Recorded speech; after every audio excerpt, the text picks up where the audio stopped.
From Earth, TON 618 does not look like a mouth. It does not look like a wound in the universe. It does not look like something large enough to make the solar system feel like a small, temporary arrangement of dust and warmth. In old survey images, it appears as a point, a blue-white dot.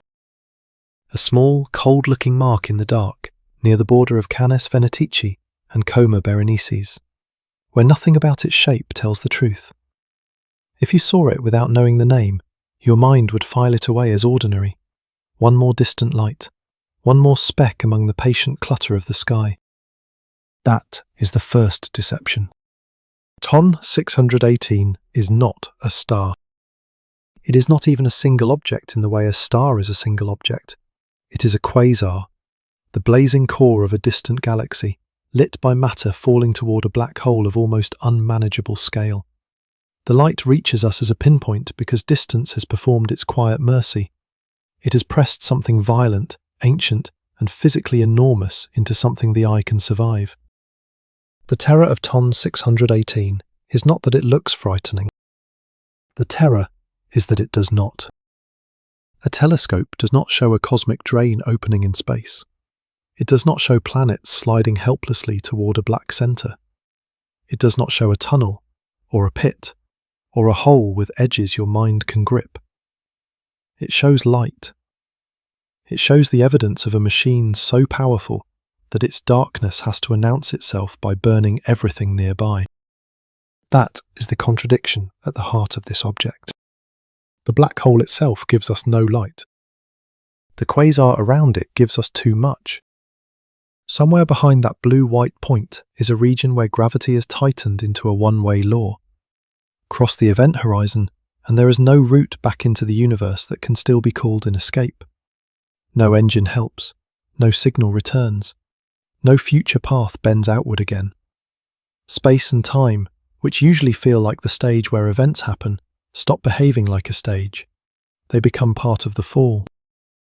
But from here, across billions of years of expansion and redshift, the black hole is not visible as blackness.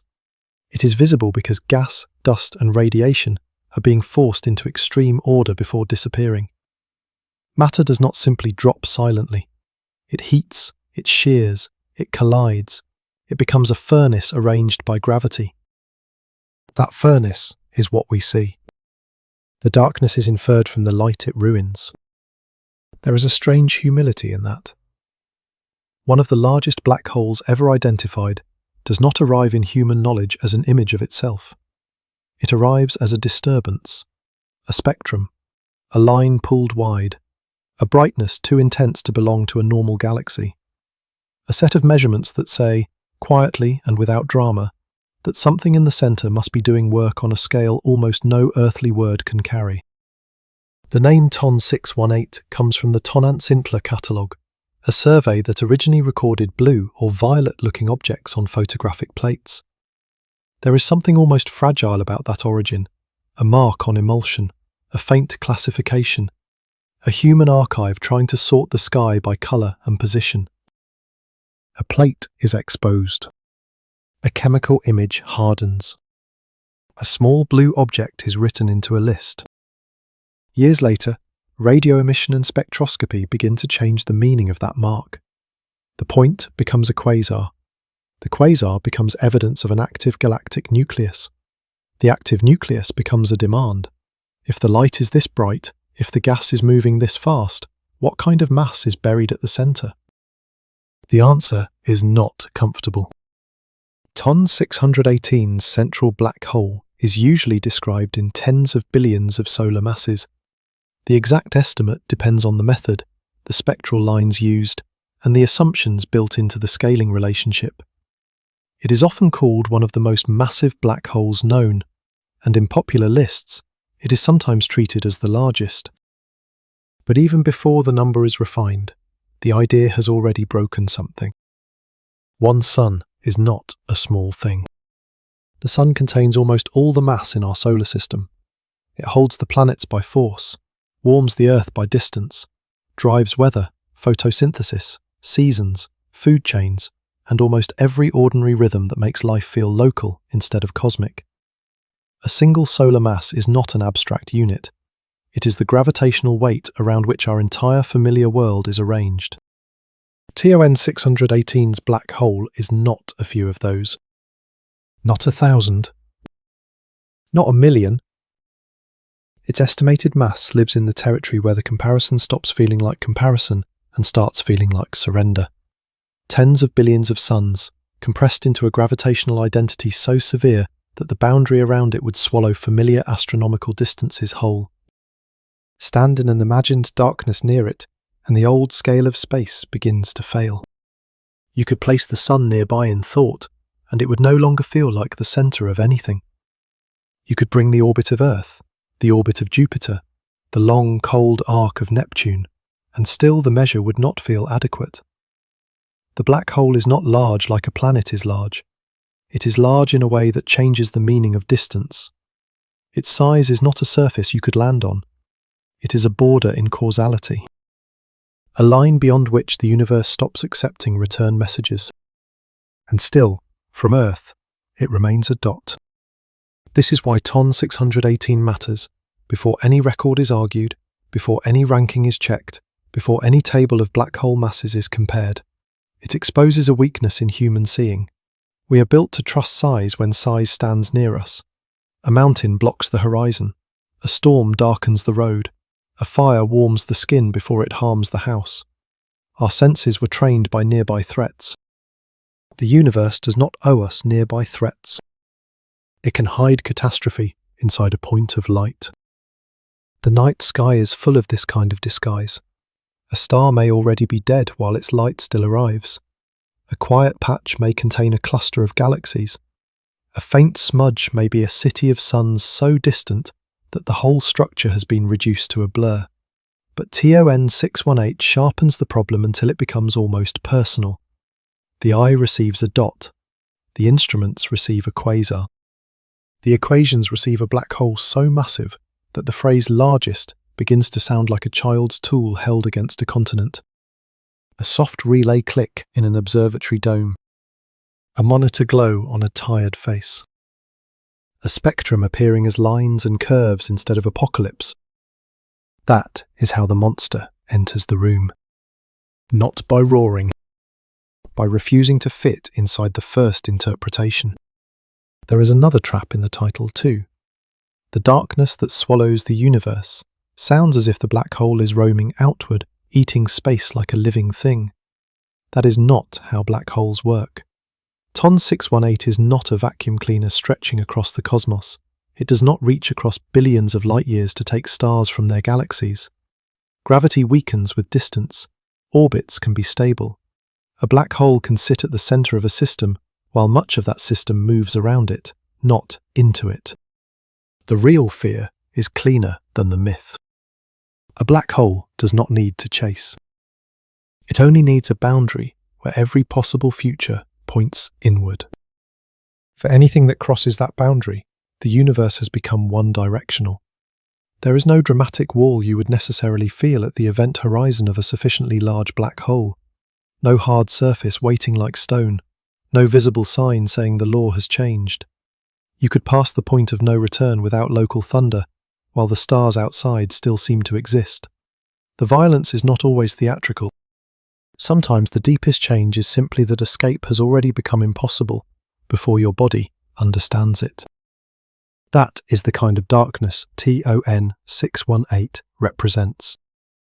Not a shadow in space. A condition. A place where motion, information, and future all narrow into silence. Yet the first message TON 618 sends us is not silence, it is brightness.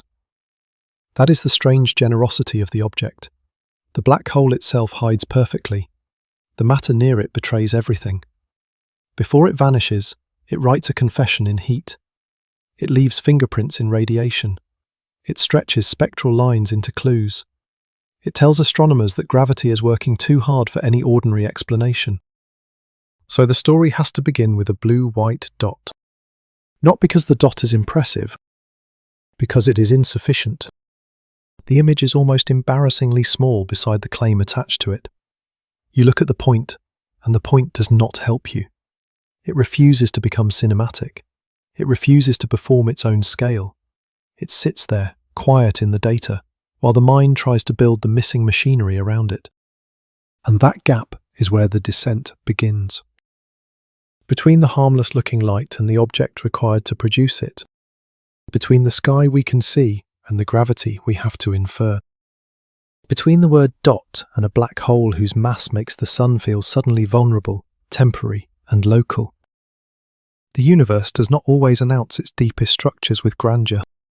Sometimes it leaves a mark so small that only measurement can make it terrifying. Measurement is the only reason the dot becomes dangerous. Without it, Ton 618 would remain almost peaceful. A remote blue object, a catalogue entry, a point that seems too small to deserve fear. Human vision would flatten it into the background and move on, because the eye has no instinct for quasar light. It was not built to recognize a galaxy's core when that core has been compressed by distance into a single, unresolved spark. The first humiliation of Ton 618 is not its size. It is our dependence on indirectness. We do not see the black hole. We see what cannot survive near it. That distinction matters because the word quasar can make the object sound simpler than it is.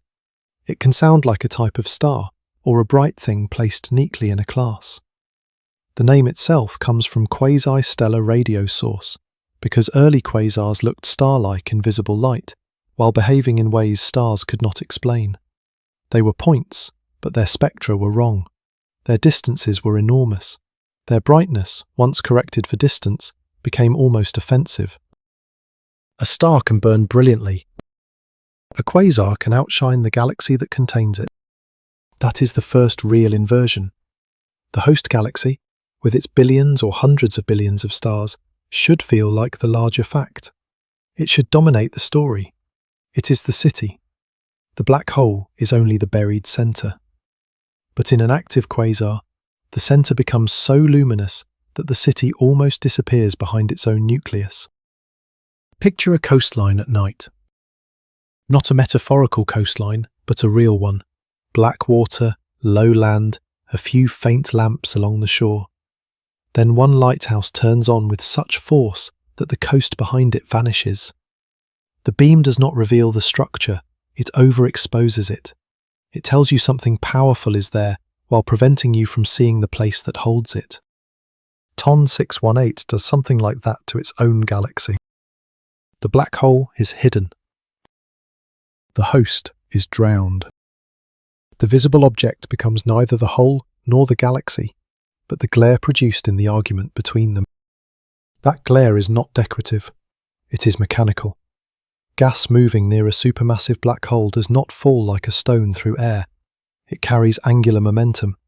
It cannot simply plunge straight down unless something takes that momentum away. So the gas gathers into a rotating accretion disk, a flattened storm of matter where inner regions orbit faster than outer regions, where friction and magnetic turbulence turn organized motion into heat. The disk becomes a furnace before it becomes a meal. This is one reason black holes are so often misunderstood.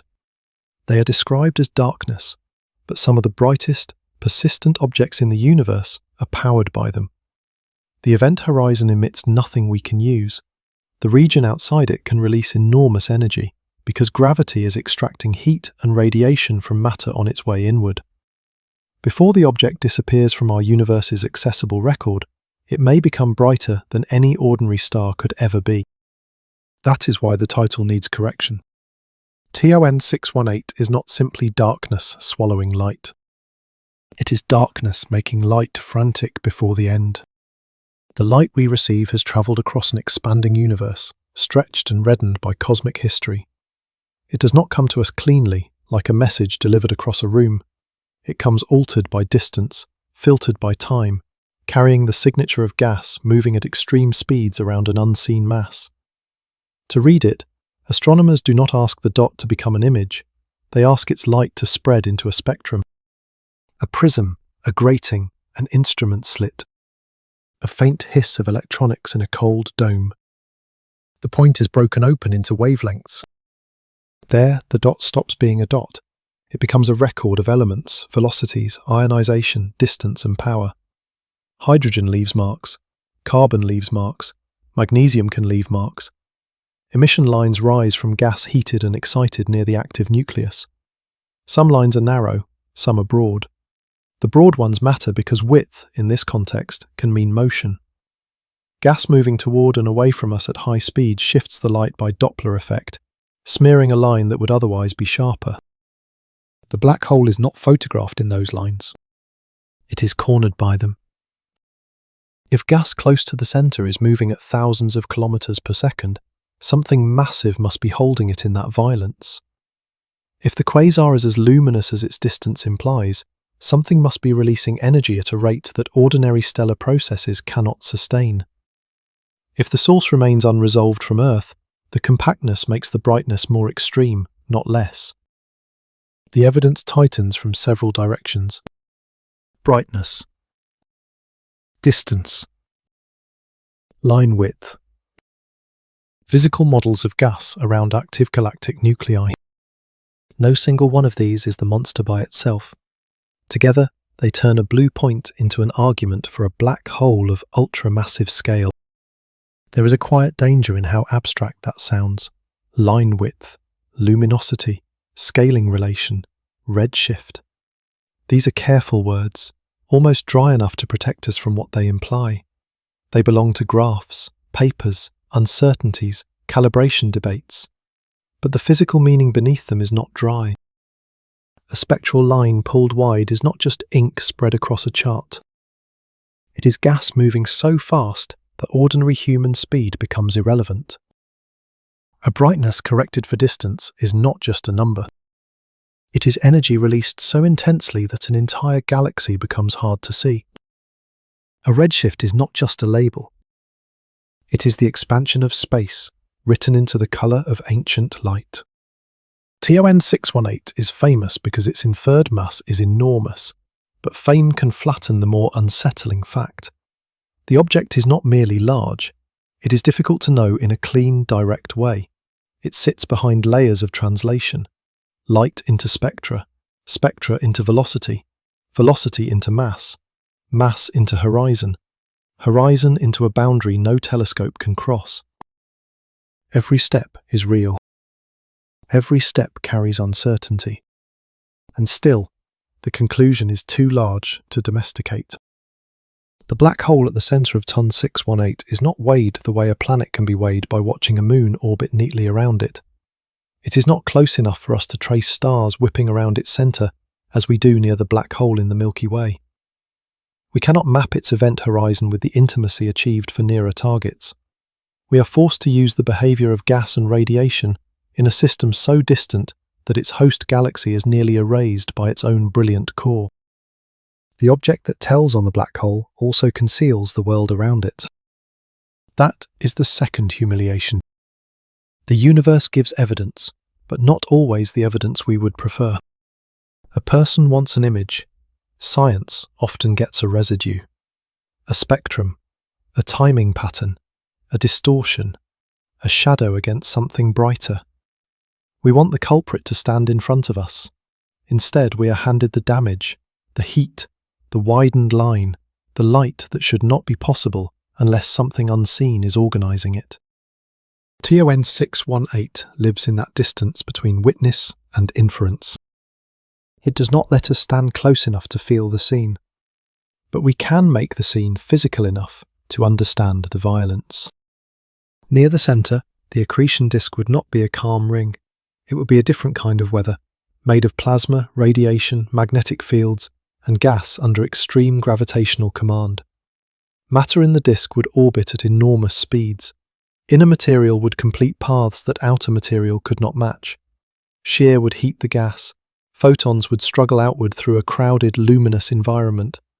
Above and below the disk, some active nuclei can launch jets or winds that carry energy away from the centre and into the surrounding galaxy. The black hole does not only consume, it alters the conditions around consumption. This is where the simple picture begins to fail. A black hole is easy to imagine as an absence, a circular emptiness. But the astrophysical reality around a feeding black hole is busy, hot, structured, and bright. The most visible part of TON 618 is not the final disappearance.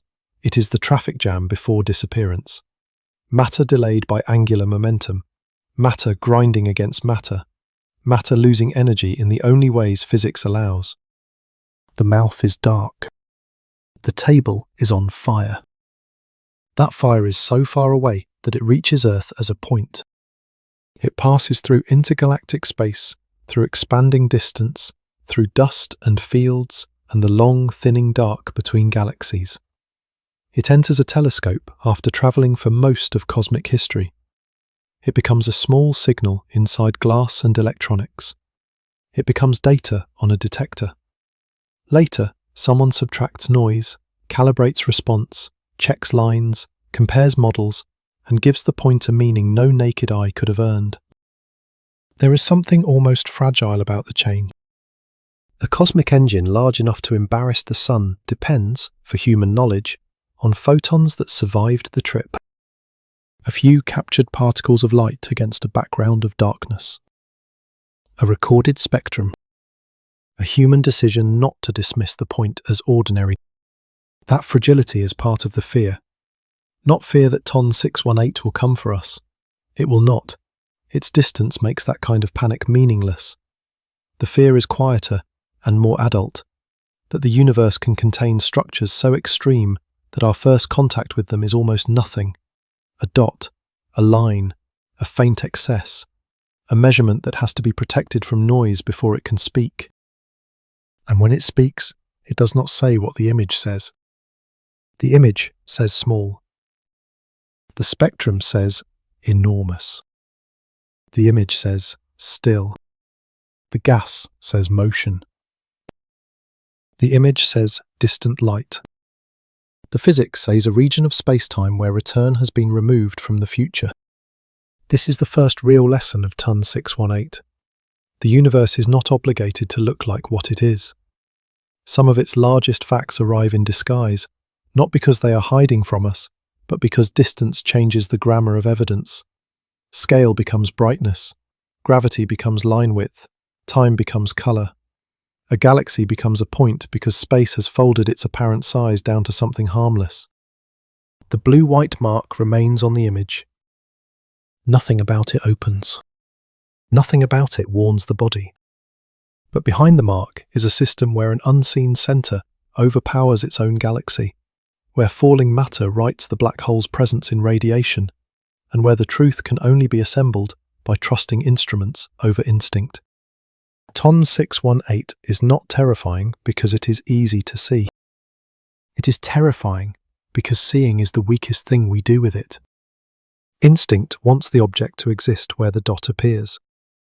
The eye points upward, the mind draws a line, and somewhere at the end of that line it places TON 618, like a thing waiting now in the dark. That is the normal habit of vision. Light seems immediate. A star overhead feels present because it is visible, and visibility feels like arrival. But TON 618 is not only far away. It is old in the act of being seen. The light we receive from it began its journey when the universe was much younger than it is now. During that journey, space itself expanded, the wavelengths stretched. The original light was pulled toward the red, not because the quasar had cooled into gentleness, but because the universe changed size while the photons were travelling through it. That redshift is not a stain on the message. It is part of the message. It tells us that TON 618 is not sitting at the edge of a normal distance, as though the universe were a dark room with a lamp at the far wall. It belongs to cosmological distance, where space has history inside it, where a photon does not simply cross emptiness, but crosses the changing scale of everything. A number like billions of light years can become sterile almost instantly. It is too large to frighten the body. The mind hears it and files it beside other impossible quantities, safe because none of them can be handled. So bring it down to the scale of waiting. Light crosses the distance from the moon in a little more than a second. From the sun, it takes about 8 minutes. Sunlight touching your skin was already on its way before your most recent thought finished forming. Light from Neptune needs hours. From the nearest stars, years. From TON 618, the journey is not a delay inside a lifetime. It is longer than species, longer than ice ages, longer than continents in their current shapes. Longer than the entire written memory of human beings by a margin that makes writing feel almost newborn. When the photons left that quasar, there was no telescope waiting for them.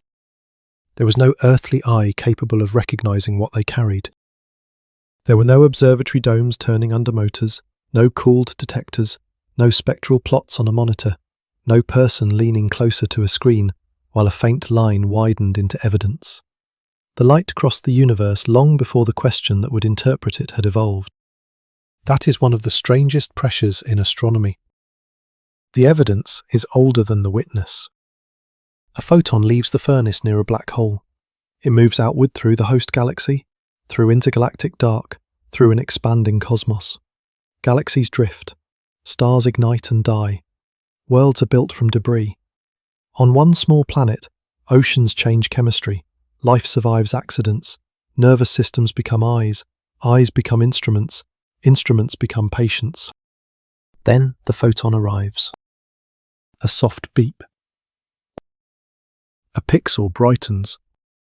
Ancient violence becomes present data.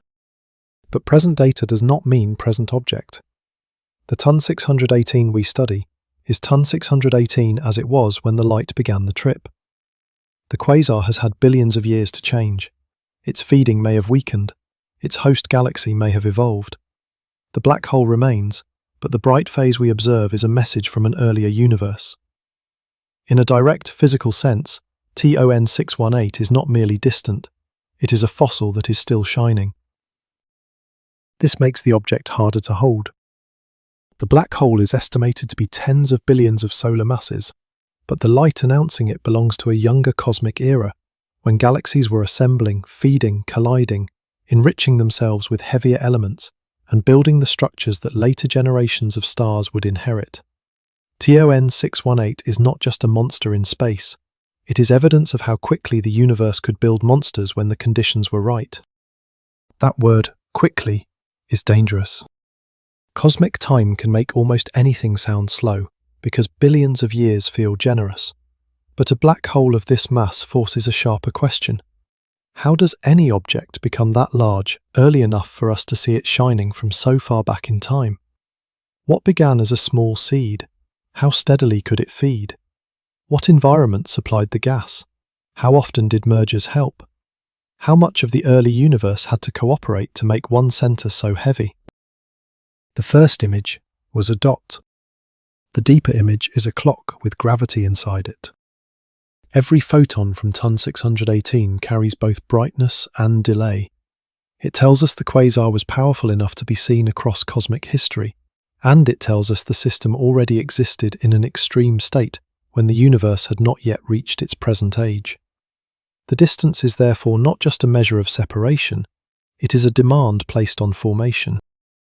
A nearby black hole can be enormous and still feel less troubling. Give the universe enough time, and accumulation begins to sound plausible. Matter falls in, galaxies merge, central black holes grow with their hosts. Over long durations, large things become less surprising. TON 618 does not give comfort that easily. Its light asks how the machinery became so massive before the clock could run for as long as the mass seems to require. There are answers, but none of them make the object feel ordinary.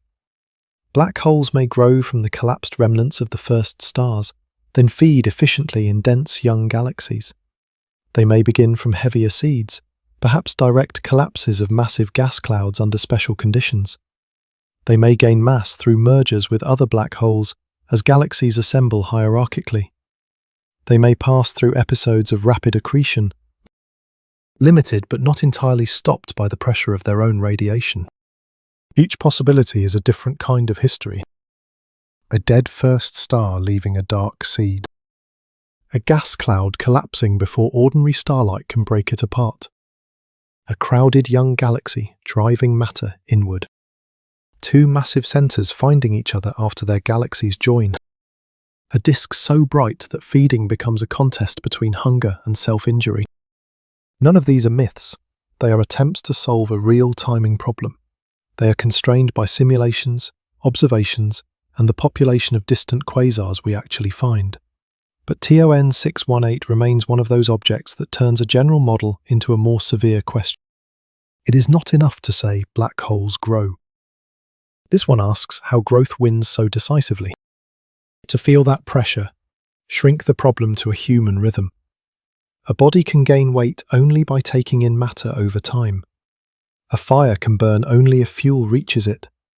A city can grow only if roads, food, labour, water and power keep arriving. Growth is never just appetite. Growth is supply. Growth is access. Growth is the removal of obstacles. A black hole is no different in principle. It cannot become ultramassive by wanting matter.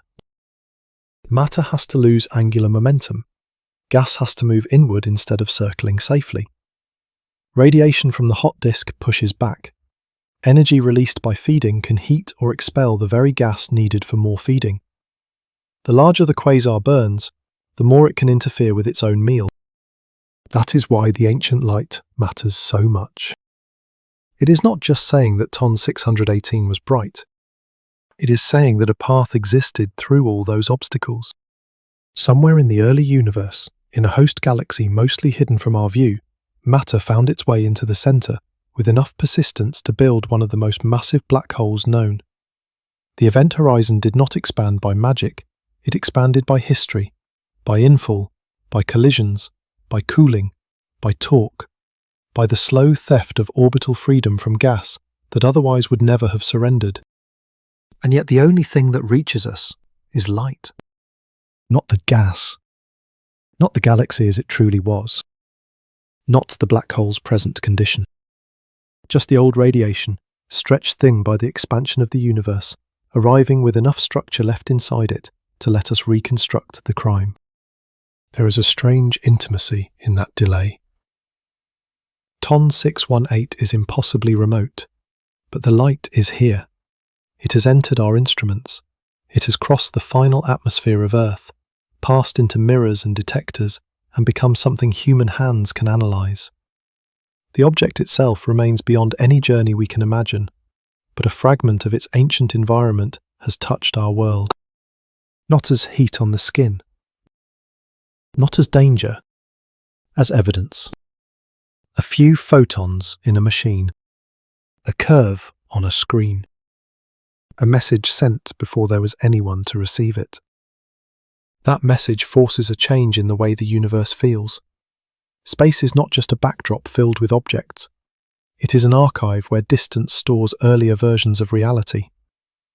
Looking far enough does not only show what is elsewhere, it shows what once was.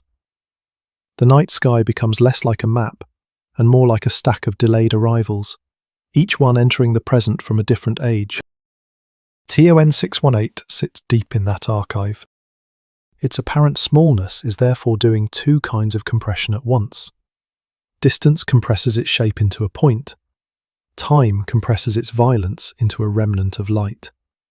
The quasar we observe is not happening in our now, but it is happening in our data, and that is the only version the universe will ever allow us to handle. A telescope dome turns under the night. The floor gives a faint mechanical tremor. Outside, the air is cold and ordinary. Inside the signal, a younger cosmos is still burning. This is where the word largest starts to change meaning. It is no longer only a ranking, it becomes a window into a problem of cosmic construction. TON 618 is not frightening because it is a big black hole sitting far away. It is frightening because its ancient light proves that the universe could organize matter into that kind of center, early enough for the evidence to reach us from such distance. The dot is not merely hiding size. It is hiding time. And once that becomes clear, the darkness in TON 618 feels different. It is not a static pit placed somewhere beyond us. It is the end point of a long chain of conditions: early structure, gas supply, gravitational collapse, radiation, motion, and survival of light across billions of years.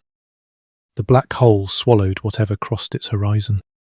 But the universe did not let the story vanish completely. Before matter disappeared, it brightened. Before the signal faded, it escaped. Before human beings existed, the evidence was already on its way. So when we look at Ton 618, we are not looking at a monster in the simple present. We are receiving an old verdict from a younger universe, written in light that has spent most of history trying to arrive.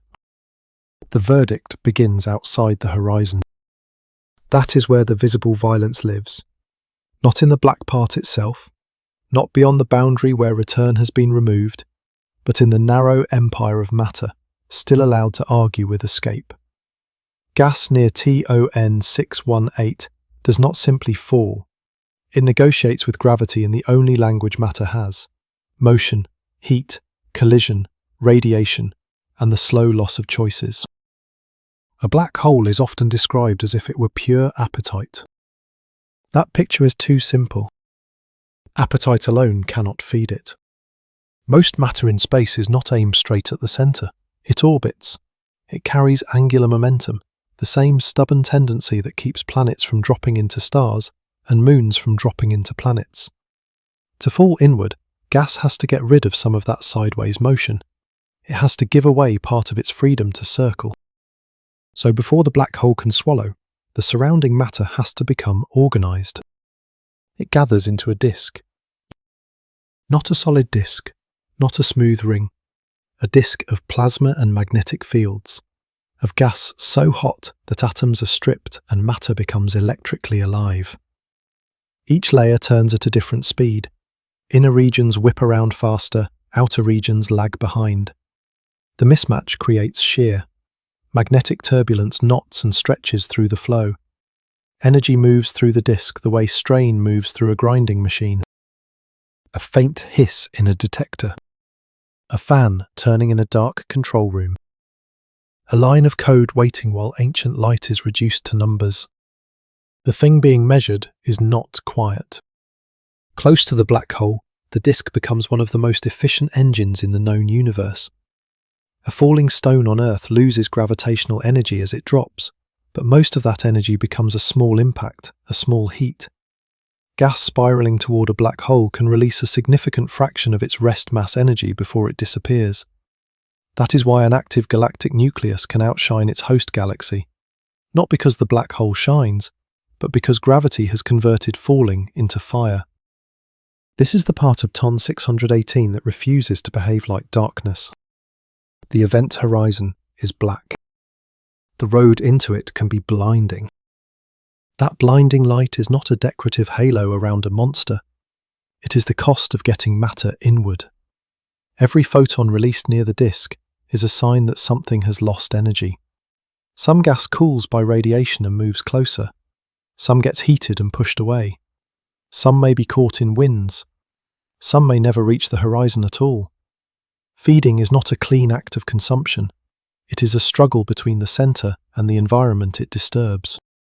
The largest black holes are not simply the best eaters. They are the survivors of feedback. A quasar as luminous as TON 618 has to manage a contradiction. To keep growing, gas must reach the inner regions, but the more gas reaches the inner regions, the brighter the system can become. The brighter the system becomes, the more radiation pressure, heat, and outflow can interfere with the supply. The engine announces itself by producing the same forces that can starve it. A candle does not push away the room that feeds it. A quasar can. That is why its brightness is not only a sign of abundance, it is also a sign of conflict. Around an active black hole, radiation can ionize gas. Winds can carry material outward. Energy can leak into the surrounding galaxy and change the temperature and motion of the medium that might otherwise form stars or fall inward again. The centre does not sit politely inside its host. It can reach outward through consequence.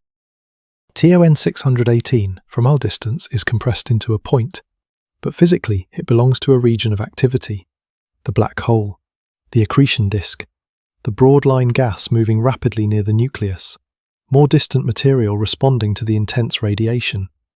a host galaxy mostly drowned beneath the glare, possibly larger structures of gas shaped by the central engine over time. The dot is the entire argument crushed into one syllable of light. Inside that syllable is a scale of heat the body cannot approach.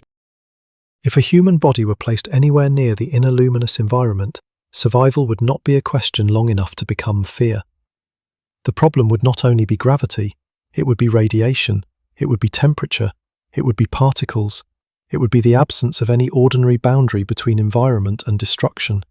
Skin, metal, glass, electronics, memory cards, insulation, bones, all of them are local materials, evolved or engineered for local violence. They belong to fires, storms, impacts, engines, radiation doses that still have names. A quasar is not local violence. It is a galactic nucleus spending gravitational energy. That difference matters because black holes are often imagined as empty circles. The public image is clean, a dark center, a warped ring, a beautiful lensing pattern. Those images have value. They give the mind something to hold. But TON 618 is not frightening because it would look elegant from nearby. It is frightening because the physical neighborhood around it would be uninhabitable long before the horizon became the most important danger. You would not need to fall in. The approach would already be a disaster. Not a cinematic disaster with a visible wall of death. Something more thorough. Instruments saturating, surfaces heating, radiation cutting through shielding, navigation losing ordinary meaning as gravity and speed become inseparable from every path. The closer you move toward the engine, the less the universe resembles a place, and the more it resembles a set of penalties for being made of matter. Still, from far away, the same environment gives knowledge. That is the perversity of it. The region that would destroy a witness produces the only witness we have. The accretion disk and surrounding gas write the black hole into light. In a quieter system, the central black hole might be nearly invisible. A dormant supermassive black hole can sit at the heart of a galaxy with little drama if there is not much material falling in. Its gravity may still shape orbits, but it will not necessarily blaze across cosmological distance. Darkness without fuel remains harder to notice. TON 618 is known because it was not merely massive. It was fed. And fed matter makes noise in the universe. Not sound, not through the vacuum in the way air carries a voice, but electromagnetic noise, radiation across bands, emission lines, energy escaping the central region. The quasar becomes a kind of scream without air, a record of matter being forced into heat because it could not keep its old orbit. The black hole is silent. The meal is not. That distinction prevents the story from becoming mystical. There is no need to give TON 618 intentions. Gravity does enough. Curved spacetime does enough. Conservation laws do enough. Gas dynamics, magnetohydrodynamics, radiative transfer, ionization, and orbital motion do enough. The awe comes not from imagining the black hole as a cosmic predator, but from understanding that indifferent equations can produce something that looks, from across time, like a wound bright enough to be catalogued. Even the word falling becomes misleading here. A person falls downward because Earth gives a preferred direction and the ground interrupts the motion. Near a black hole, matter in the disk is not falling like a dropped object. It is spiraling. It is losing energy in stages. It may orbit many times before moving appreciably inward. The path is not a plunge until much later. The disk is a waiting room where matter is processed by physics before disappearance. A waiting room made of plasma. A waiting room hot enough to glow across the universe. If you could mark one parcel of gas and follow it inward, its story would not be simple. It might begin as part of a larger galactic supply, perhaps disturbed by interactions, driven inward by gravitational torques, compressed by the central potential. It would orbit. It would collide. It would exchange angular momentum with other gas. It would be heated by viscous and magnetic processes. It would radiate. It might move inward. It might be lifted into a wind. It might never cross the horizon at all. The black hole's growth is therefore not the story of everything nearby being taken. It is the story of matter being sorted. Some goes in. Some shines. Some escapes. Some is expelled so violently that the act of feeding changes what future feeding can happen. This is where TON 618 stops being a simple, largest black hole and becomes a system. The darkness is only the final clause. The sentence begins earlier, in the disk, where matter still belongs to the visible universe. That is the last place it can testify. Once material crosses the event horizon, any information it might have offered is lost to external observers, except through the black hole's mass, charge, and spin.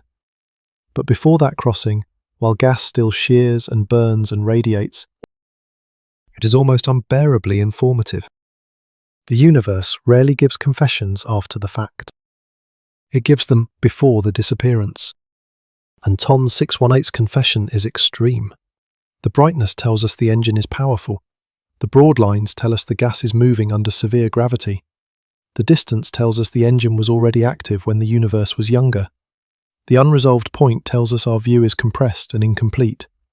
The hidden host tells us the central glare has stolen attention from the galaxy that made it possible.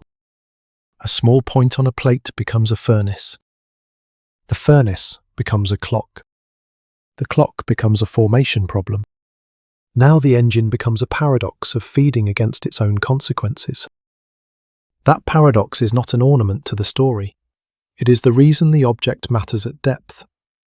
To make a black hole of this scale, the universe had to deliver matter inward, again and again, despite all the ways the center could resist its own growth. Gas had to be available. Pathways had to open. Radiation could not shut everything down too soon. Mergers may have helped. Dense environments may have mattered. The object is not just big. It is evidence that the early universe could, under certain conditions, keep a central engine supplied until size itself became a problem for explanation. The dot in the telescope is therefore not showing us a hole. It is showing us the light of a process that nearly failed to remain invisible. A black hole with no fuel leaves almost no signature at this distance. A black hole with too much fuel becomes a beacon. TON 618 belongs to that second category, where darkness is made discoverable by the violence required to feed it. The old image returns, but it no longer sits still. Blue-white point. Ancient light. Hidden galaxy. A central engine turning infall into radiation. Behind the tiny mark is not a simple absence, but a disciplined catastrophe. Matter trying to keep orbiting, gravity stealing the option, heat paying the debt, light escaping before the final boundary closes.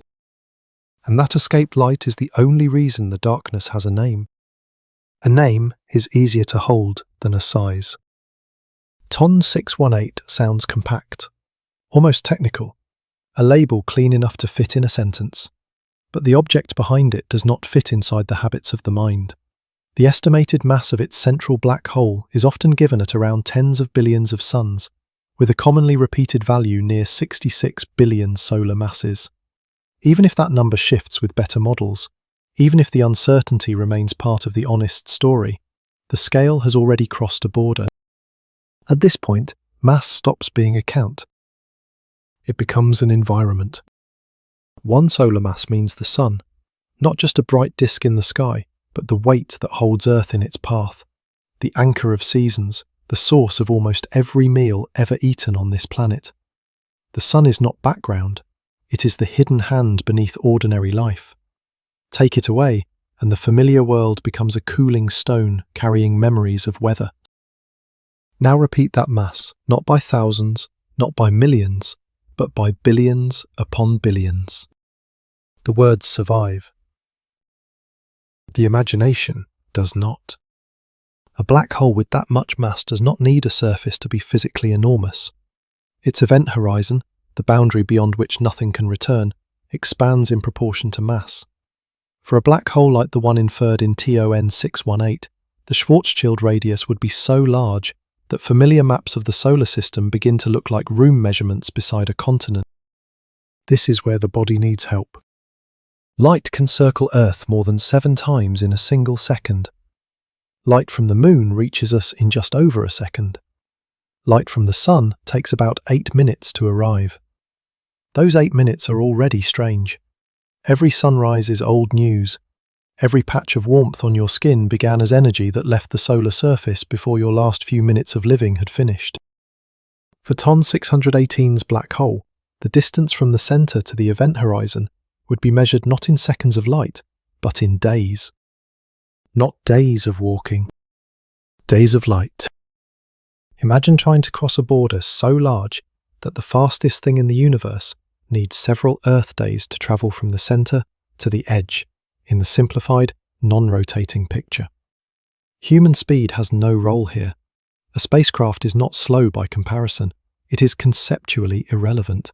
A jet, a bullet, a probe, a planet in orbit, all of them belong to a small, local vocabulary of motion. The horizon of TON 618 belongs to a harsher grammar, a soft radio crackle, a navigation display glowing in a cabin that could never be built strongly enough. Outside the window, there would be no surface, no wall, no coastline of darkness. That may be the most unnerving part. The event horizon of a giant black hole would not announce itself like a cliff. If the black hole were isolated and enormous enough, the tidal forces at the horizon could be surprisingly gentle compared with those near a much smaller black hole. A body crossing that boundary might not be instantly torn apart at the exact moment of crossing. Locally, for a brief and fatal interval, the passage could feel less dramatic than the meaning of it. The disaster would be legal, not tactile. The law of return would have changed. You would still have hands. Instruments might still function for a while. The stars outside might still appear in warped, shifting ways. But every future-directed path you could take would lead deeper. Escape would not be difficult. It would no longer be a permitted direction in space-time. This is why the horizon is not just a size. It is a verdict. A planet has a radius because matter stops at a surface. A star has a radius because plasma thins into space. A black hole has a radius because causality itself has drawn a boundary. There is nothing to stand on, nothing to touch. The edge is not made of material, it is made of the failure of outgoing futures. That kind of largeness is difficult because it is negative. It is not the size of what is there, it is the size of where return is gone. For a black hole of TON 618's estimated scale, that region could engulf the orbits of planets if it were placed in our solar system. The comparison is not meant to imply danger. TON 618 is unimaginably remote. It is meant to force the number into a shape. Put that horizon where the sun is, and the warm architecture of our system would lose its central meaning. Earth's orbit would no longer be an orbit around a bright star. It would be swallowed inside a boundary of no return. The old map with neat ellipses and labels would become a diagram drawn after the fact for a world that had already ended. But even that comparison is too clean. A black hole of such mass is not merely a larger replacement for the sun, it changes the kind of question being asked. The sun is immense because it contains hot matter. It radiates because nuclear fusion works in its core. It has weather, magnetism, granulation, eruptions, a visible surface we can image and study. It is a physical body blazing in space. TON 618's black hole is not a body in that sense. It is a region where mass has been hidden behind geometry. The event horizon is the most famous boundary, but the influence reaches farther. Far outside the horizon, stars and gas respond to the central mass. Orbits bend. Time runs differently in stronger gravitational fields. Light passing near the object can be curved, delayed, magnified, distorted. The black hole's presence is written not as a surface, but as behaviour around an absence. That absence is not empty in the emotional sense. It is crowded with consequence.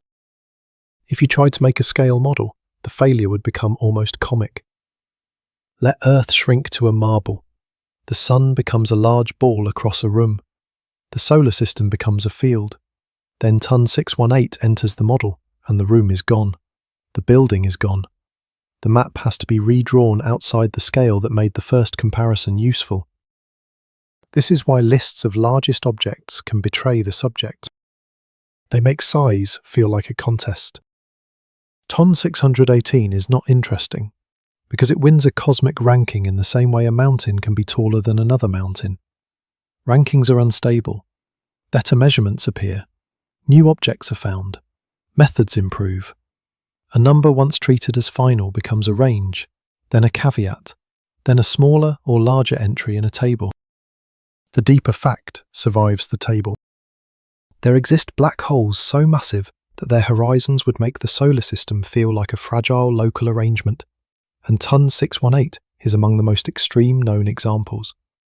It is a sign that gravity can collect history into a boundary large enough to swallow distances our species once treated as cosmic. There is an old human comfort in emptiness. Empty space feels harmless because nothing is there to strike us. Between the planets, between the stars, between the galaxies, the darkness seems passive. But a black hole teaches a different lesson. Space itself can have structure. A region can be deadly not because it is filled with something, but because its possible paths have been edited. That is harder to fear correctly. A fire tells the skin what it is. Cold tells the lungs. Pressure tells the bones. A horizon tells nothing at first. It waits for the future to prove what has happened. That delay gives large black holes their strange cruelty. Near a smaller black hole, tidal forces can become catastrophic well before or near the horizon. The difference in gravity between your feet and your head can stretch matter beyond recognition. Near an ultramassive black hole, the horizon can be so far from the singular interior that the local gradient at the crossing is less extreme.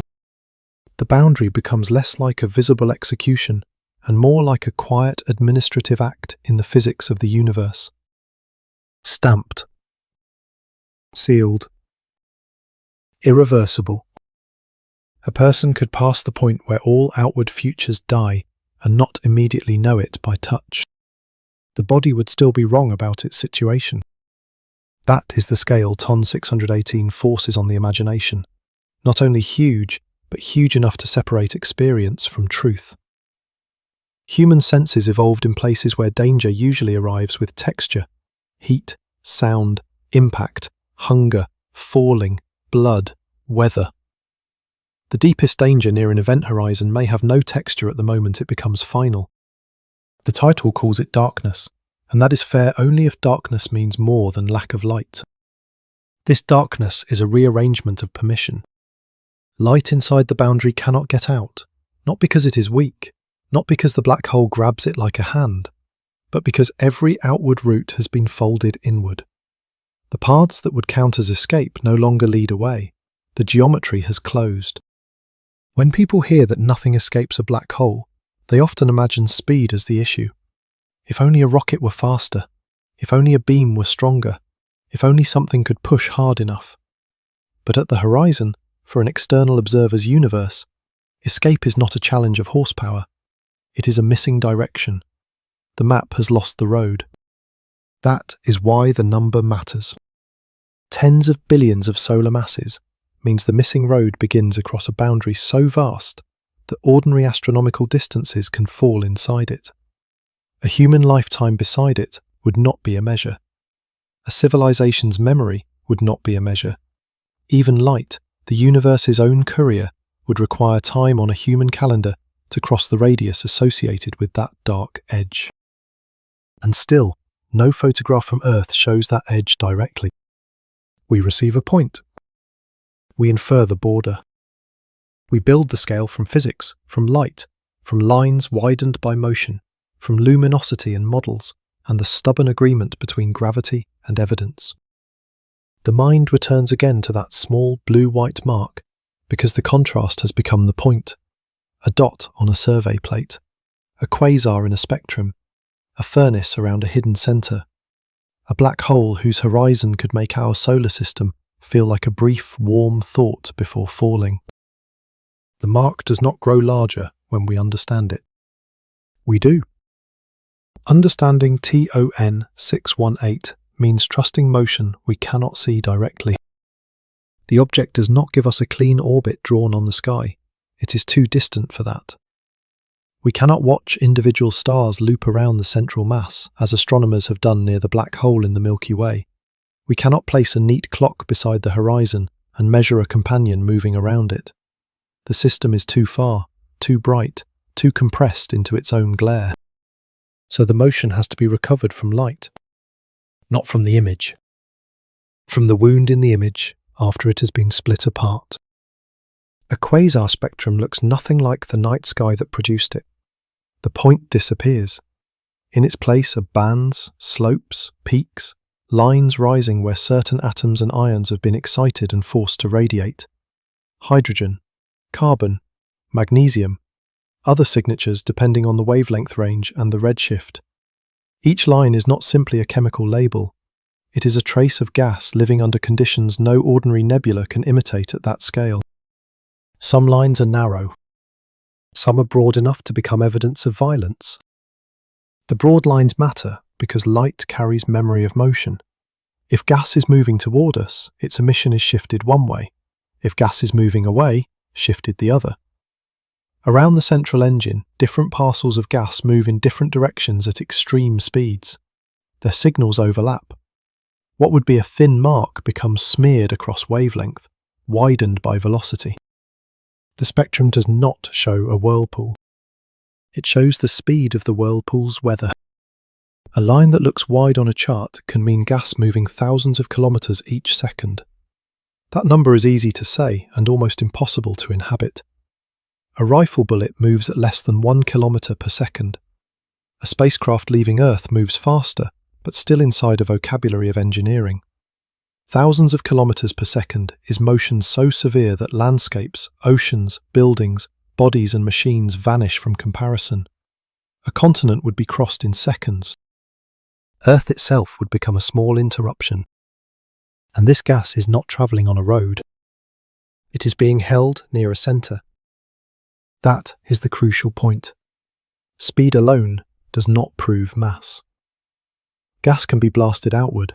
Explosions can fling material fast, but gas moving rapidly in the broad line region of a quasar is understood as responding to the gravitational field of the central black hole, orbiting or moving in a bound, turbulent, radiation-soaked environment near the active nucleus. If the gas is moving quickly and remains associated with the centre must be massive enough to command it. Gravity becomes visible as velocity. The black hole's mass is then inferred through a method that sounds almost too calm for what it attempts.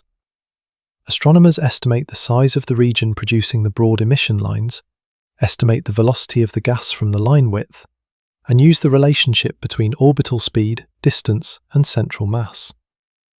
In closer active galactic nuclei, time delays between changes in the central continuum and responses in emission lines can map these scales more directly through reverberation. For distant quasars like TON 618, scaling relationships become necessary. That is where honesty enters. The mass is not weighed like fruit on a scale. It is inferred through a chain of physics. Luminosity helps estimate the size of the broad line region. The width of the line gives a velocity scale. A factor accounts for geometry and orientation because the gas is not arranged for our convenience.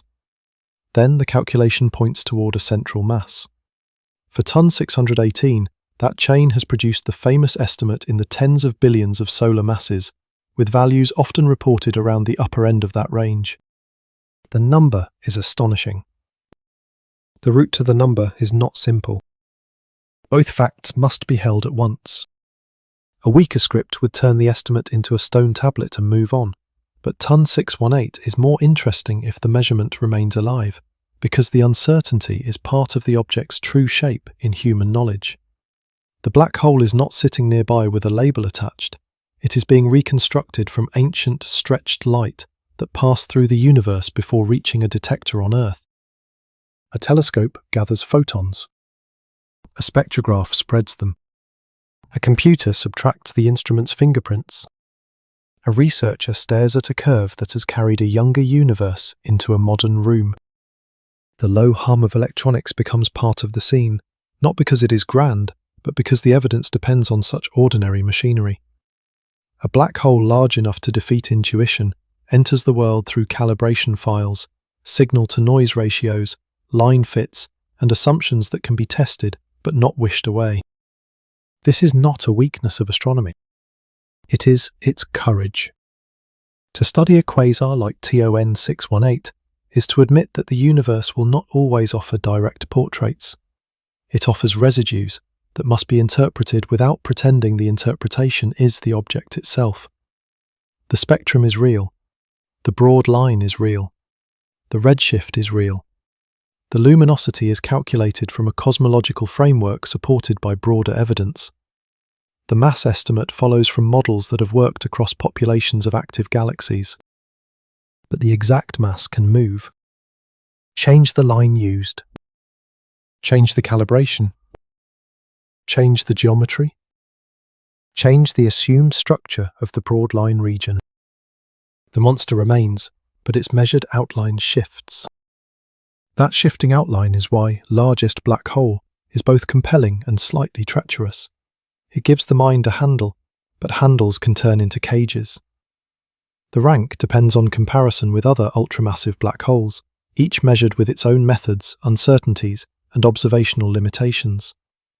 Some are inferred from galaxy dynamics, some from gas motion, some from quasar spectra. These are not identical acts of weighing. Still, no honest uncertainty reduces TON 618 to something ordinary. If a mountain's height were uncertain by several meters, it would still be a mountain. If a hurricane's wind speed were revised, the storm would still have torn the coast.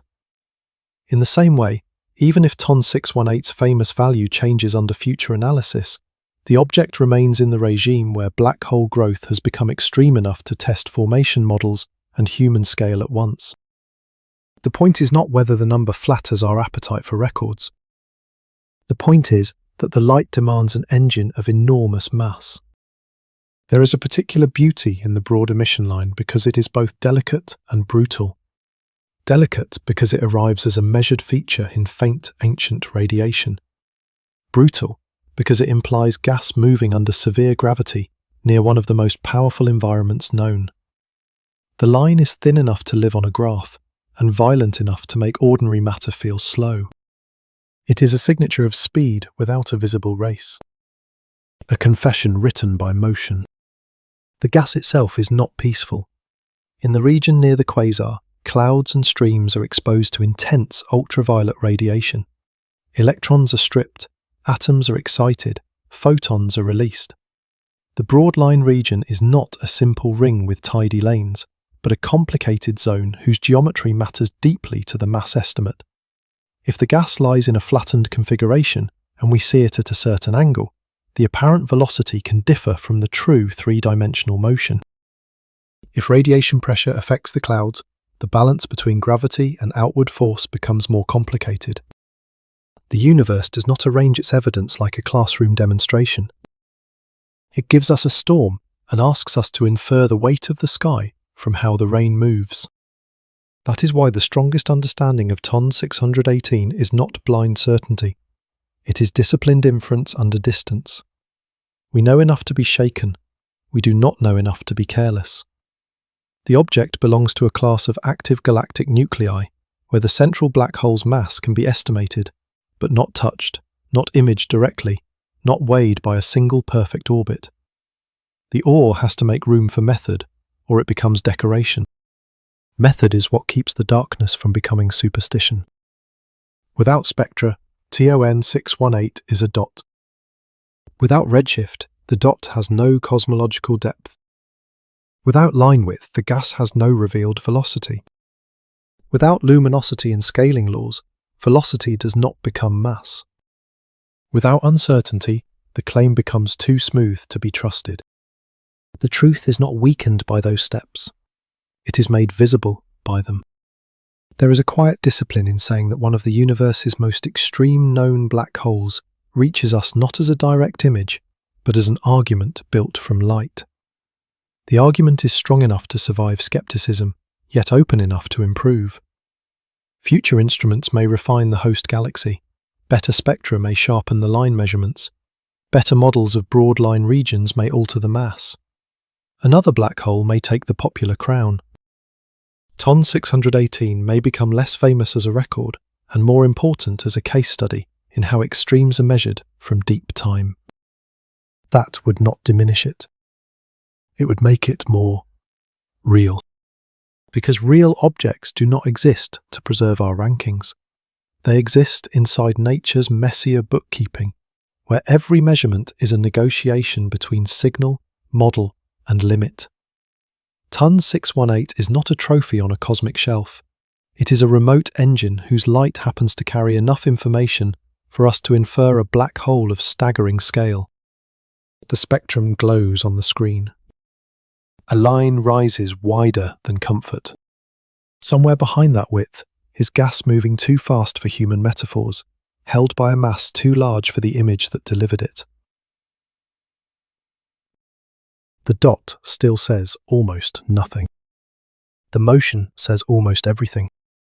The motion gives TON 618 its authority, but it does not give it a final shape. That is where the famous number begins to tremble. A black hole estimated at tens of billions of solar masses sounds like a completed fact once it enters public language. It becomes a headline. It becomes a ranking. It becomes the largest, or one of the largest, or the cosmic monster placed at the top of a list where the mind can admire it from a safe distance. But science does not keep facts alive by turning them into monuments. It keeps them alive by letting the number remain answerable to the method that produced it. TON 618 is not less extraordinary because its mass is difficult. It is more extraordinary because the difficulty is part of what it is. The blue-white point does not hand over its interior. The quasar does not let the host galaxy sit neatly beside it for comparison. The broad emission lines do not come with a diagram explaining the geometry of the gas. Every estimate has to pass through assumptions about motion, distance, luminosity, orientation, and the structure of a region too remote to resolve cleanly. So the number becomes a kind of shadow. Not a shadow cast by light. A shadow cast by inference. It has an outline, but the outline depends on where we stand, what line we use, and how faithfully our models describe the hidden gas. The monster is real. The edge of our measurement is also real. The error bars are not an embarrassment pasted onto certainty. They are part of the object's footprint in human knowledge. A quiet office late at night. The monitor brightness turned low. A plot with a curve, a line fit, and a value that seems too large for the ordinary font surrounding it. That is where the largest things become negotiable. Not because anyone doubts gravity or light or the existence of the quasar, because the universe has placed the decisive machinery out of reach. We can measure the radiation. We can model the broadline region. We can compare TON 618 with other active galaxies. We can check whether the luminosity is consistent with an accreting black hole of enormous scale. But we cannot walk around the evidence and see it from all sides. Distance has taken away that luxury. It is tempting to resent this. The viewer wants a clean answer. The title wants a monarch, the largest black hole. The archive wants a record that stays put. But the more honest version is darker and more durable. TON 618 does not need a stable crown to matter. It belongs to a class of objects that force astronomy to ask how far inference can responsibly reach when direct vision fails. That question is larger than the ranking. A largest object is easy to replace. A limit on knowing is harder to dismiss. There are other giants in the universe. Some black holes sit at the centers of enormous galaxies and are measured by stellar motions or gas dynamics. Some are inferred from the relationships between black hole mass and the bulges of their host galaxies. Some appear through the violence of quasars. Their numbers do not all come from the same kind of evidence, and they should not be compared as if every scale were carved from the same stone. This matters because a table can make uncertainty invisible. Rows look equal. Methods are not. One black hole may be weighed through the slow dance of stars in a nearby galactic core. Another may be inferred from hot gas. Another may be estimated through a broad emission line from a quasar whose light began its trip billions of years ago. Put them side by side, and the numbers appear to have the same texture, but they carry different histories of measurement. TON 618's famous mass lives inside that uneven terrain. It is large enough to remain staggering. It is uncertain enough to remain alive. That combination is more unsettling than a perfect number would be. A perfect number would let the mind close around it. 66 billion solar masses, fixed forever, could become a decorative fact. Huge, impressive, repeatable. But a measured extreme with uncertainty refuses to become decoration. It keeps asking what was actually observed, what was inferred, what could change, and what would still remain true if the headline shifted. The answer is severe. If the exact mass comes down, TON 618 does not become small. If another black hole outranks it, TON 618 does not become ordinary. If future models revise the geometry of the broadline region, the quasar remains an ancient, luminous engine requiring a central mass of extraordinary scale. The crown may move.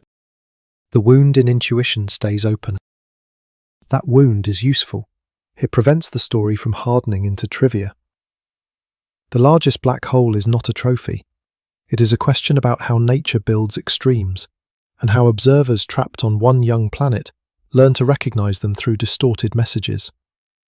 If TON 618 were only a record, its meaning would depend on staying first. But if it is evidence of what black holes can become under the right cosmic conditions, its meaning survives demotion. A mountain is not erased because a taller mountain is found. The first mountain still changes the horizon. TON 618 changes the horizon of what black hole growth can look like. It tells us that by the time its light began the long trip toward Earth, at least one galactic center had already gathered enough mass to operate near the limits of our explanatory comfort. It had already become a quasar bright enough to drown its host, broad enough in spectral signature to imply violent gas motion, and distant enough to turn the whole system into a fossil of cosmic ambition. The word ambition is only ours. The process has none. Gas falls because it can. Gravity bends paths because mass energy tells space-time how to curve. Radiation escapes because the disk is hot and transparent enough in the right directions. The black hole grows when matter crosses the horizon. No desire is needed, no hunger in the human sense, no purpose. Just conditions, repeated with enough force and time to produce an outcome that sounds purposeful only because the scale defeats us. That is another reason uncertainty matters. It strips away the myth without stripping away the awe. A mythical monster becomes smaller when questioned. A physical object becomes sharper. The more carefully we speak about TON 618, the less it resembles an internet superlative, and the more it resembles a real wound in the history of structure formation. Not because it wants anything, because indifferent laws, given the right environment, can build a boundary so large that even our best comparisons arrive exhausted. A faint keyboard tap. A paper rustle beside a mug gone cold. Someone recalculates a mass using a different line calibration, and the universe does not care which number feels more cinematic. The object remains out there, in the archive of light. What changes is the honesty of the sentence we attach to it. This is the point where wonder becomes sturdier. It no longer depends on maximum size. It depends on the relationship between measurement and humility. TON 618 is not a fantasy of infinite swallowing. It is not a hole eating the universe. It is a quasar powered by a black hole so massive that even approximate knowledge of it forces a permanent adjustment in scale. The adjustment is the real event inside the mind. Before TON 618, black hole may mean collapse, darkness, danger, a circular absence. After TON 618, the phrase has to stretch. It has to include a horizon that could make planetary distances feel internal. It has to include an accretion engine bright enough to overpower a galaxy. It has to include a measurement chain built from ancient redshifted light. It has to include the possibility that the exact number may change, while the essential astonishment does not. That is not a weakness. That is what real knowledge feels like at the edge. Not certainty pretending to have no seams. Not mystery used as fog. A disciplined shape held open by evidence. The public imagination often wants science to deliver finality, but the universe often gives something better: constraint. A range where fantasy cannot enter freely. A set of observations that rules out ordinary answers. A mass so large that even the lower end of uncertainty still belongs to the territory of the extreme. TON 618 becomes powerful not because every digit is sacred, but because every plausible interpretation leaves us standing before a black hole of immense scale. The number refuses to sit still. But it does not run away. It remains anchored by light, motion, luminosity, and gravity. It remains tied to a real quasar, a real spectrum, a real distance, a real demand for a central engine. The uncertainty does not dissolve the object. It prevents us from turning the object into a cartoon. That prevention is worth keeping. Because once TON 618 becomes only the biggest, the mind begins to flatten it. Biggest is simple. Biggest is consumable. Biggest is a thumbnail word. But TON 618 is stranger than biggest. It is a case where the visible universe offers a nearly featureless point, and the invisible physics behind that point forces us to build a black hole in thought, one assumption at a time, until the model becomes too massive to feel like thought anymore.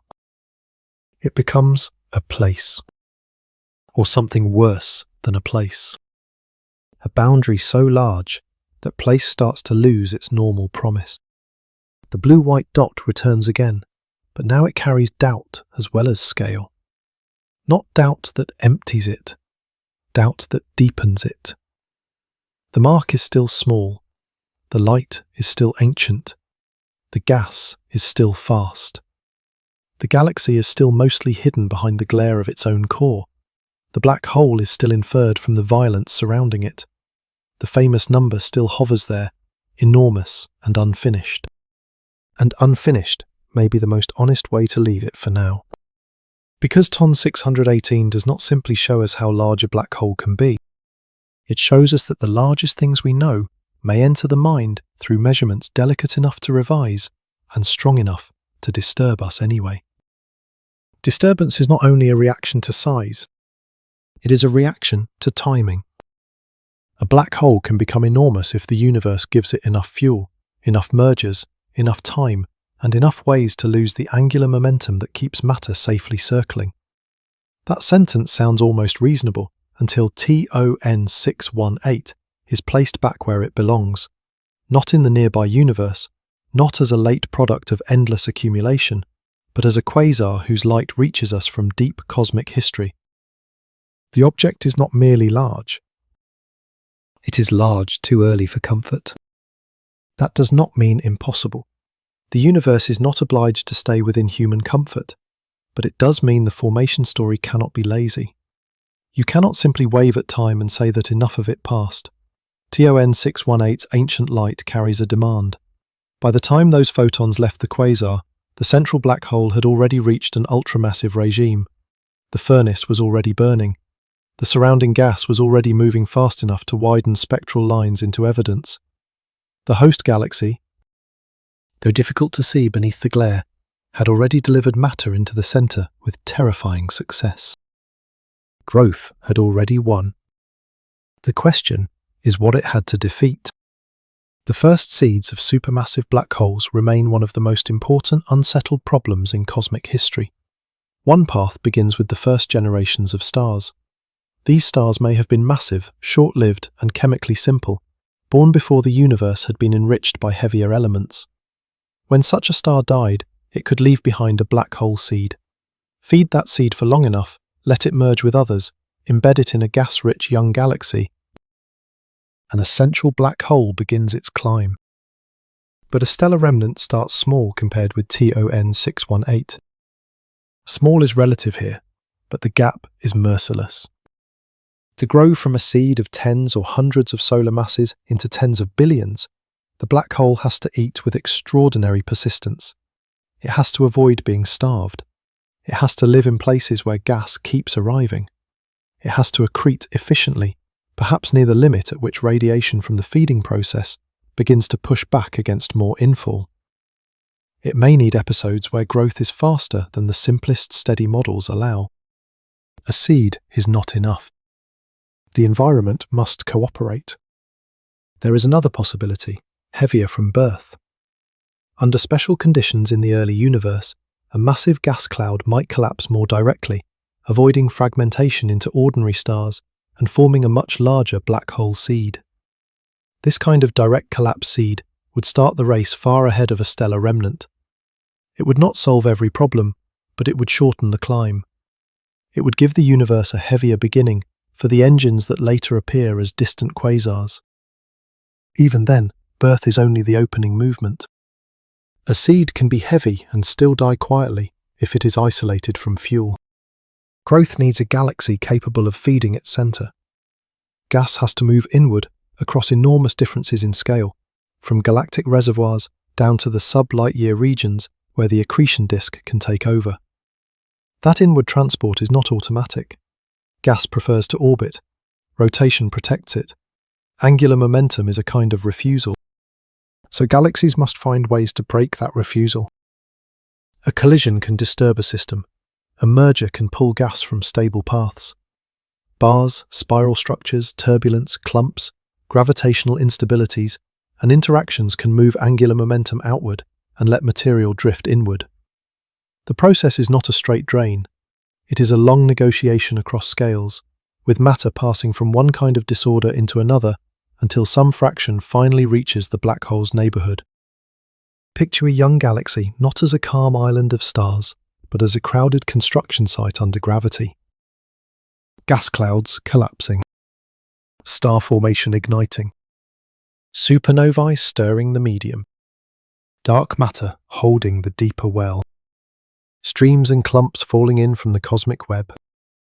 A faint granular scrape of dust across an old plate could never show that storm, but the quasar light remembers it. Inside such a system, building TON 618's central mass would require not one miracle, but many permissions. The seed had to exist. The galaxy had to feed it. Radiation could not halt growth too early. Mergers may have had to bring in additional black holes or fresh gas. The central engine had to survive the consequences of its own brightness. Over and over, matter had to find a path through the violence made by previous matter. That is the real appetite of TON 618. Not hunger. Access. A black hole does not grow because it is powerful in the way an animal is powerful. It grows when the universe keeps delivering material past the barriers that would otherwise keep it out.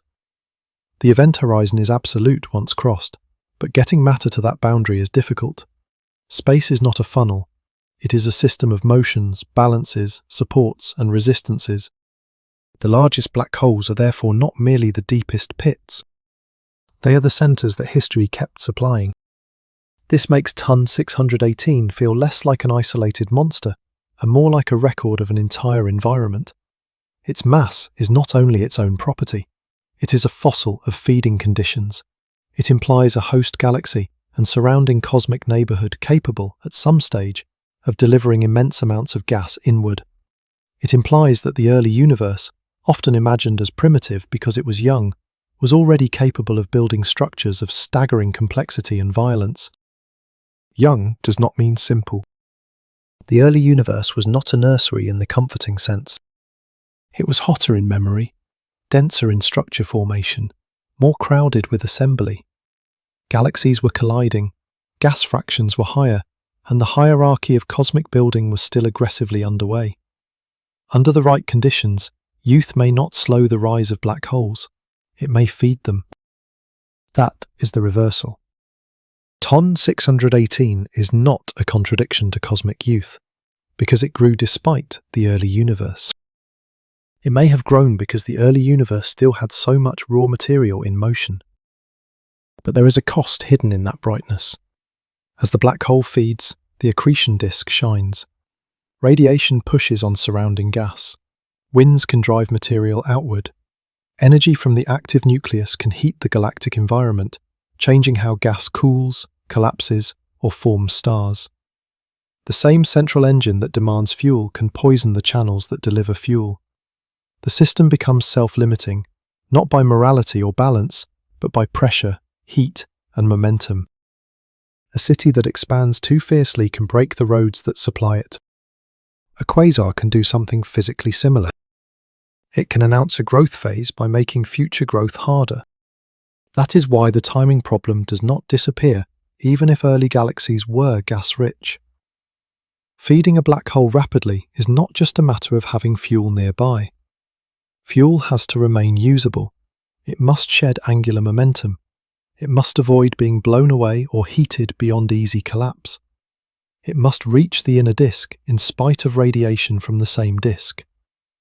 Growth at extreme scales becomes a race between supply and feedback.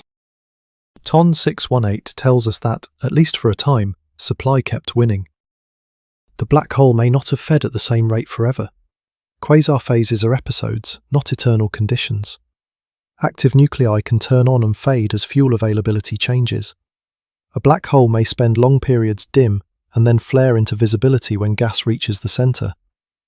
What we see from TON 618 is not its entire biography. It is one luminous page sent across the universe, from a period when the central engine was active enough to betray itself. But that one page is enough to imply a long hidden preface. No black hole wakes up ultramassive without a past. The accretion disk is the visible flame, but the growth story is buried in earlier collapses, mergers, flows, failed or successful feedback loops, and the dark architecture of the host halo. The quasar light is the line in the diary that survived the fire. We read it and infer the years around it. A detector clicks. A spectrum appears. A mass estimate rises from the data. Behind that number is a vanished supply chain.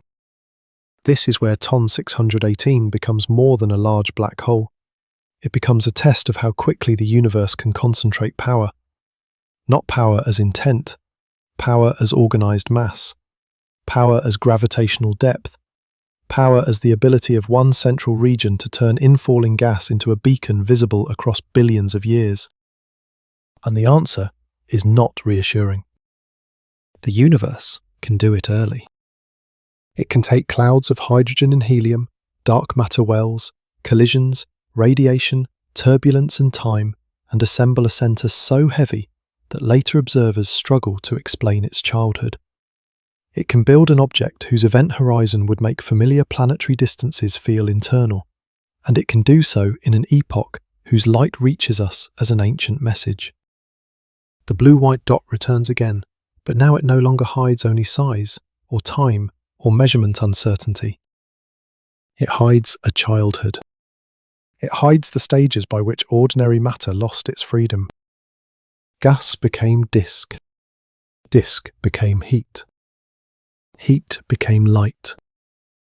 Light became evidence. Evidence became a question large enough to unsettle the timeline. The darkness of TON 618 is not just what it swallows at the end. It is the accumulated result of everything that managed to reach the end, despite the universe's resistance. Every solar mass added to the black hole represents matter that once had other possible histories. It might have formed stars. It might have remained gas. It might have drifted in the host galaxy for ages. Instead, through countless transfers of energy and motion, some fraction joined the hidden center. A black hole is made from surrendered alternatives. That is the quiet pressure inside the number. Tens of billions of suns does not mean only weight. It means history converted into geometry. It means fuel routes opened again and again until the boundary of no return expanded into something the human mind can approach only through comparison and failure. TON 618 may be called a monster because of what it is, but it is more unsettling because of what had to happen first. What had to happen first is easy to mistake for the whole terror. A seed formed. Gas arrived. Angular momentum was stripped away. A disk burned. A horizon grew. The black hole became enormous enough for the word largest to cling to it, even if that word remains unstable. All of that feels like a descent toward the dark centre, as if the final meaning of TON 618 is simply the place where matter goes missing. But the darkness is not the first thing the universe gives us. The light is. That is the reversal the object forces. TON 618 is famous because of the black hole, but it is knowable because of everything that has not yet vanished. The horizon is silent, the quasar is not. The final boundary erases messages, but the region outside it becomes a broadcast system, a place where matter approaching disappearance releases enough energy to cross a large fraction of cosmic history. The most hidden part makes the most visible evidence. That contradiction matters because it corrects the common fear. The black hole does not swallow the universe in any literal sense. It does not expand across all space like ink in water. It does not drag distant galaxies helplessly toward itself. Its gravity has reach, but not infinite command. Most of the universe is not in danger from TON 618. Earth is not threatened by it. The scale is vast, but the panic version is false. The deeper fear is stranger than panic. A black hole can be locally contained and still make its presence visible across billions of light years. It can be unable to send light from inside the horizon and still announce itself more powerfully than the galaxy around it. It can be the darkest object in the system, and the reason the system becomes visible at all. The title calls TON 618 a darkness that swallows the universe, and now the phrase has to change under pressure. The swallowing is not spatial conquest, it is a transformation of meaning. Matter falling inward loses its old futures. Gas that might have made stars, planets, metals, atmospheres, maybe eventually ordinary warmth, is processed instead into heat and radiation near a central boundary. Some of that matter vanishes, some escapes as light, some is blown outward. Some changes the galaxy that fed it. The black hole does not eat everything. It decides what the evidence will look like. A faint static line in a receiver.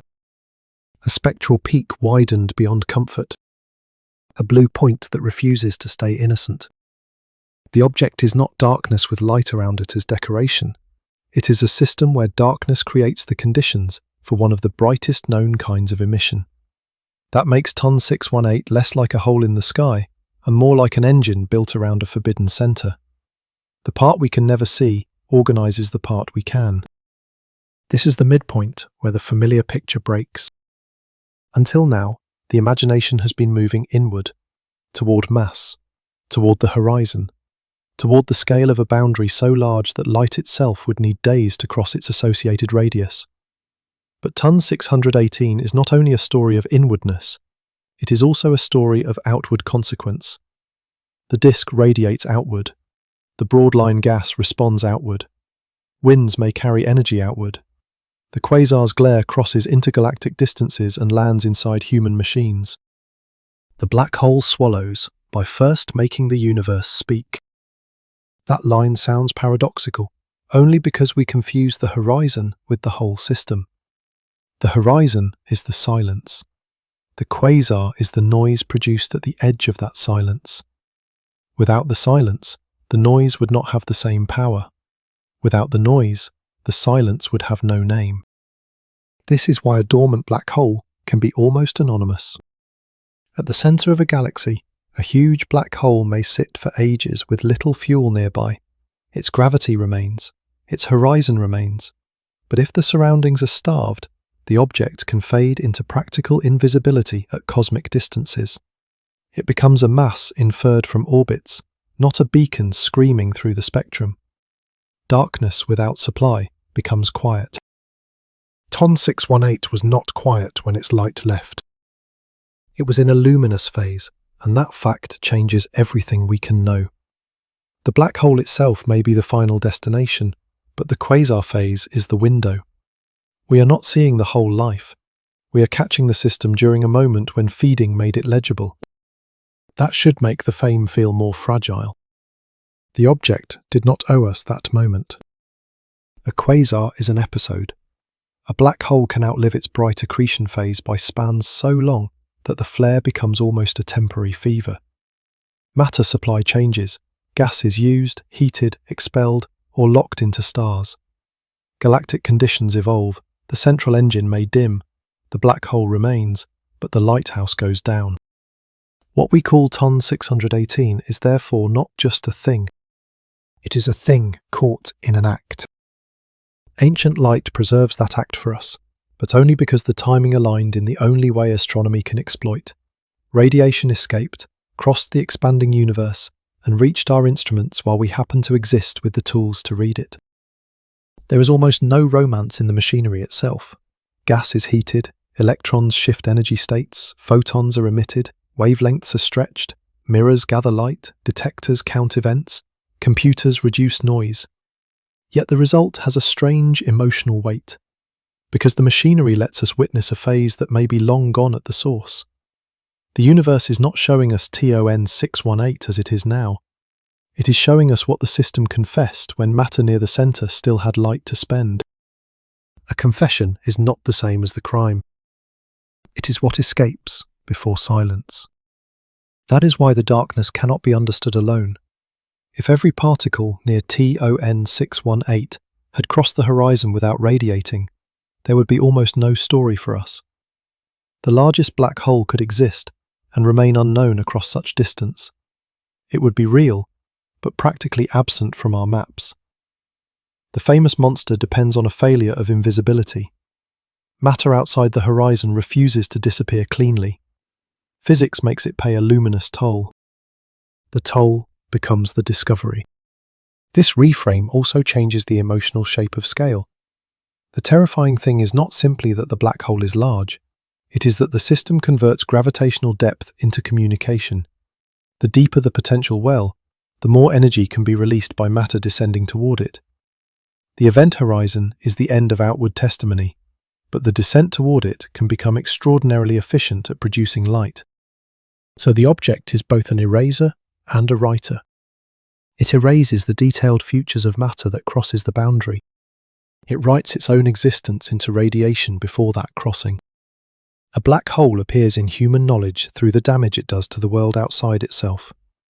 That damage may be elegant in equations, but it is not gentle in physical meaning. Gas near the quasar is stripped, heated, accelerated, ionized, and rearranged. The host galaxy's center becomes so bright that the galaxy itself becomes difficult to see.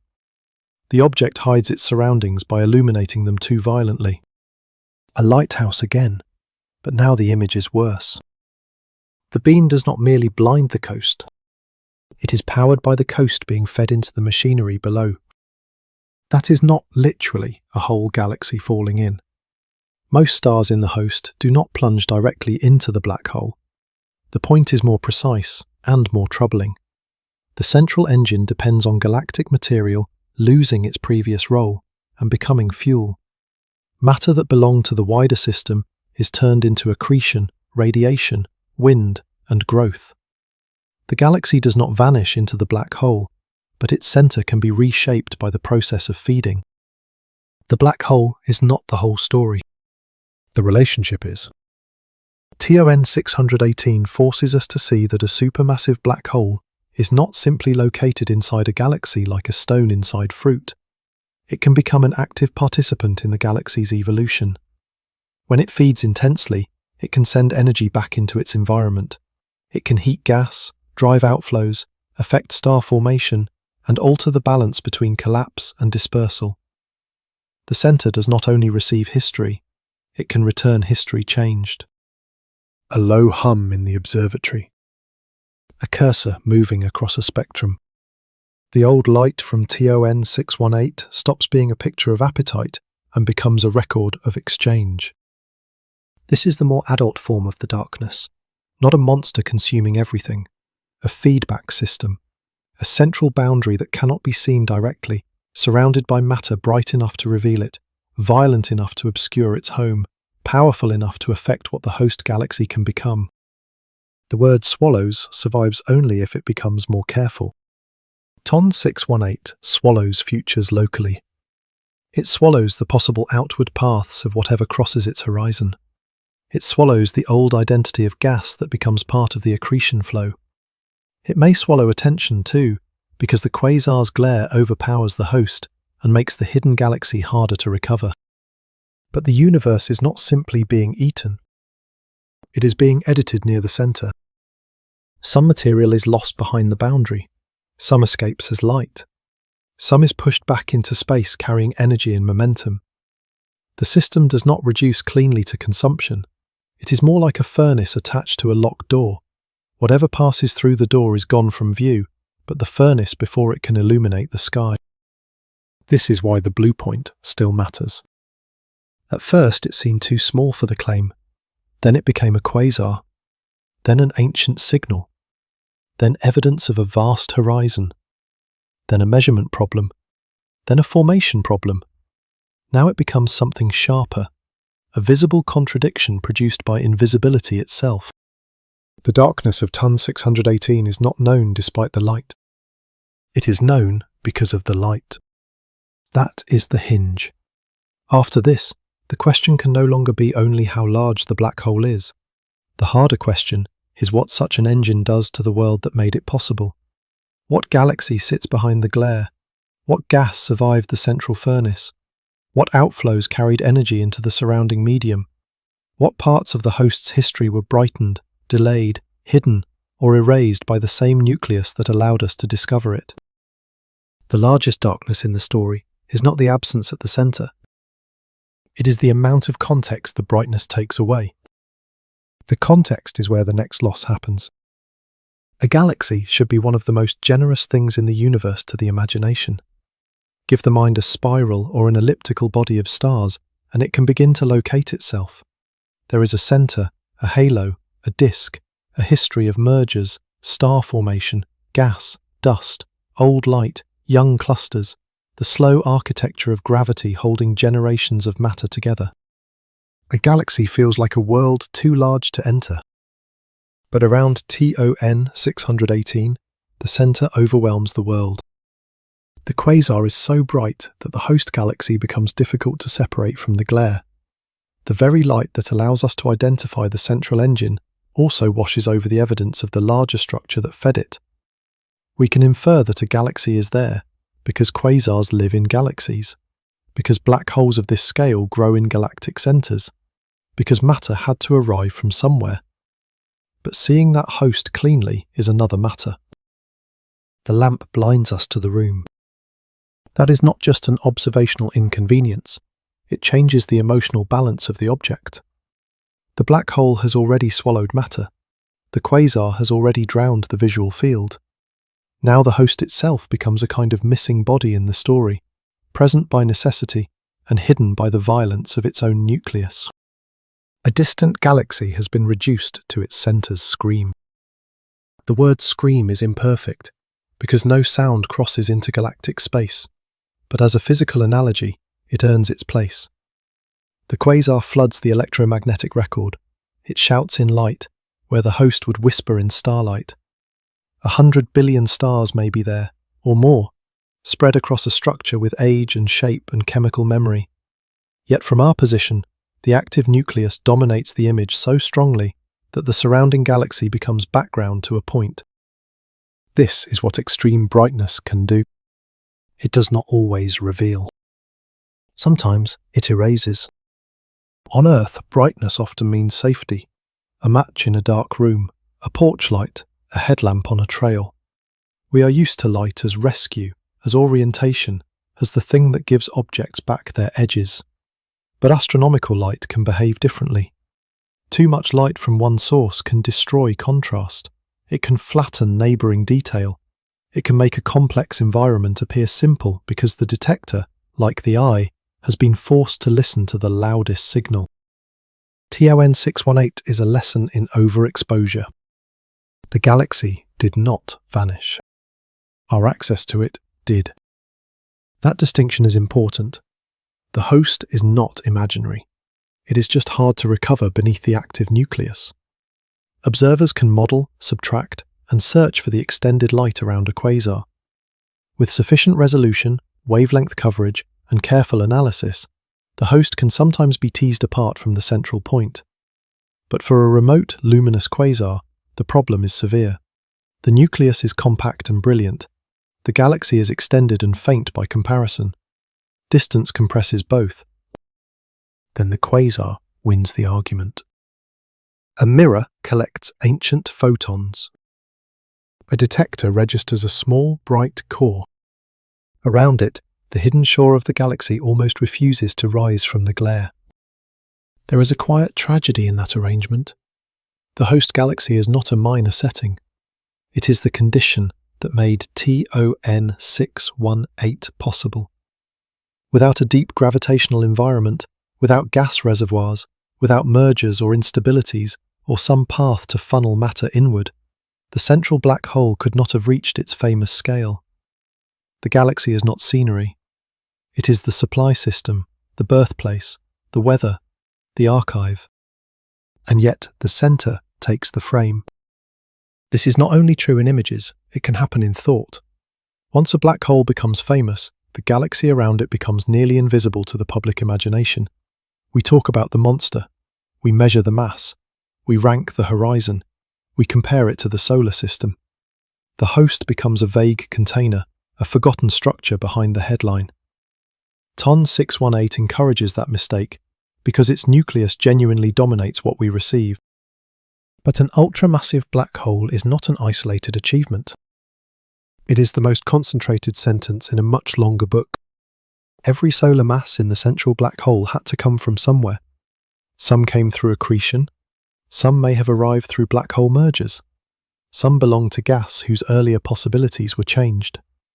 The host galaxy carried the conditions under which that mass could assemble: its gravitational history, its gas supply, its collisions, its internal instabilities, its dark matter halo, its environment in the cosmic web.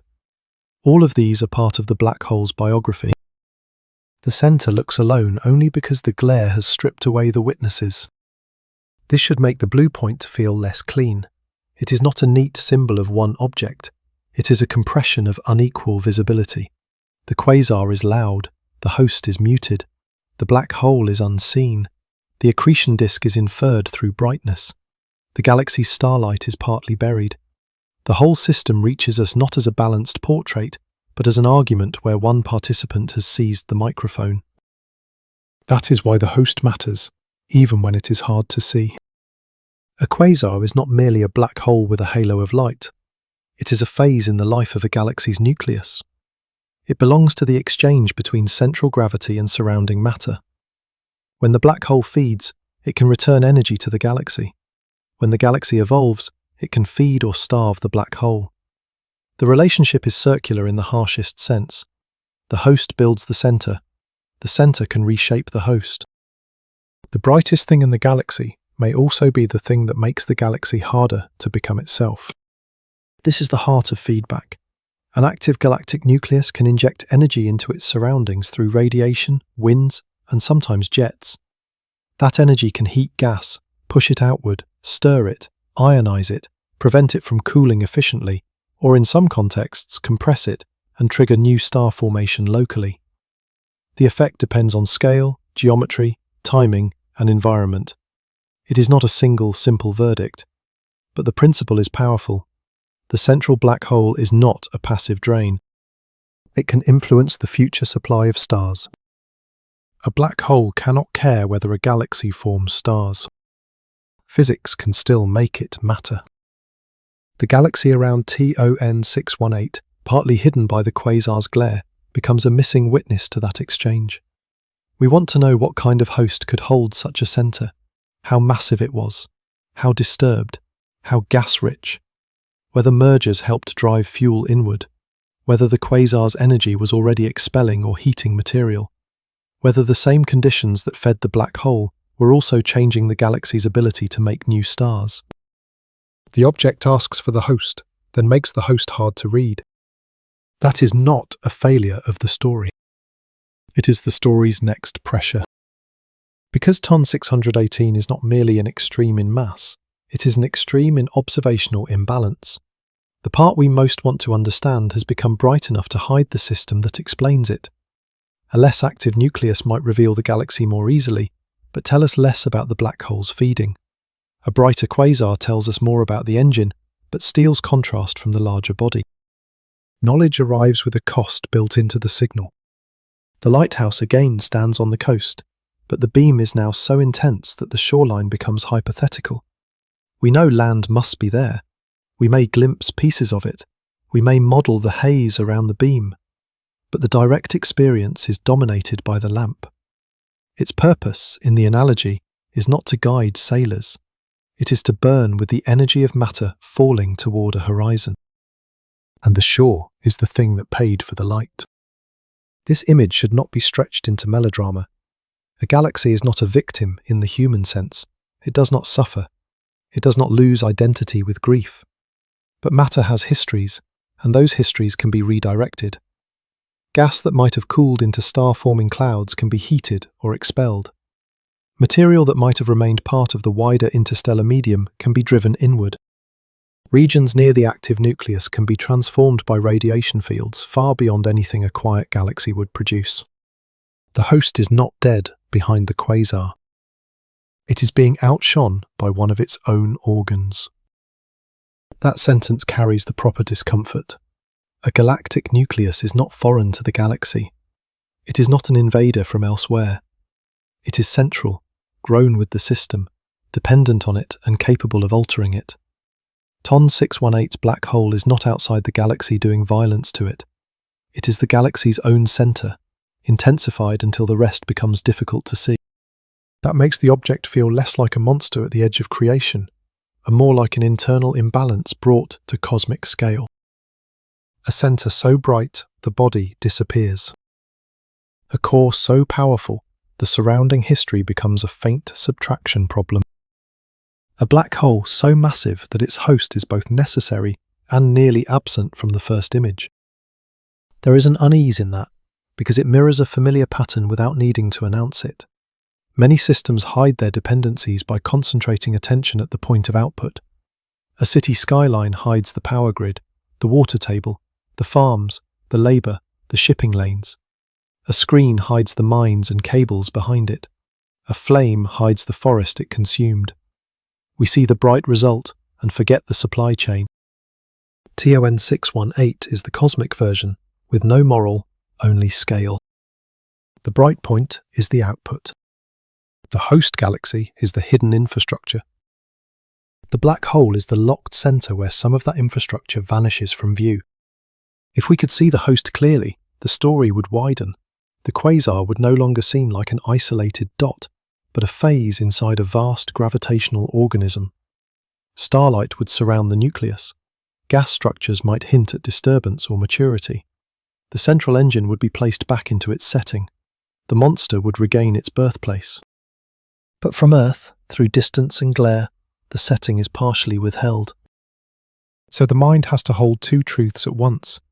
The quasar is what allows TON 618 to be known across deep time. The quasar is also what prevents TON 618 from being known completely.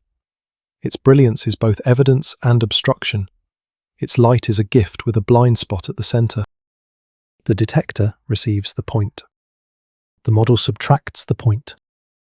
Somewhere underneath, the galaxy waits like a shoreline behind white fire. And that waiting matters, because the next version of the question no longer asks only how large the black hole is, or how early it grew, or how the spectrum reveals its mass. The question becomes what such a centre does to the wider system that fed it. Whether the host becomes quieter because of it, whether gas is driven out, whether star formation is suppressed, redirected, or left struggling in the aftermath of the central furnace. The darkness at the centre may swallow whatever crosses the horizon. But the light outside the darkness can reach farther than appetite. It can cross the galaxy. It can heat the airless medium between stars. It can carve motion into gas. It can turn the home of the black hole into another part of the evidence, even when that home is almost too overexposed to see. What almost cannot be seen may still be moved. That is the next pressure inside TON 618. The host galaxy hides beneath the quasar's glare, but the surrounding gas does not become irrelevant because it is difficult to isolate. A central engine of this power is not sealed inside its own brilliance. Radiation escapes. Winds can rise from the disk. Ionized material can be pushed, heated, and rearranged. The black hole's immediate darkness may be perfectly private, but the consequences of feeding are not. They leak outward. They press on the galaxy's memory.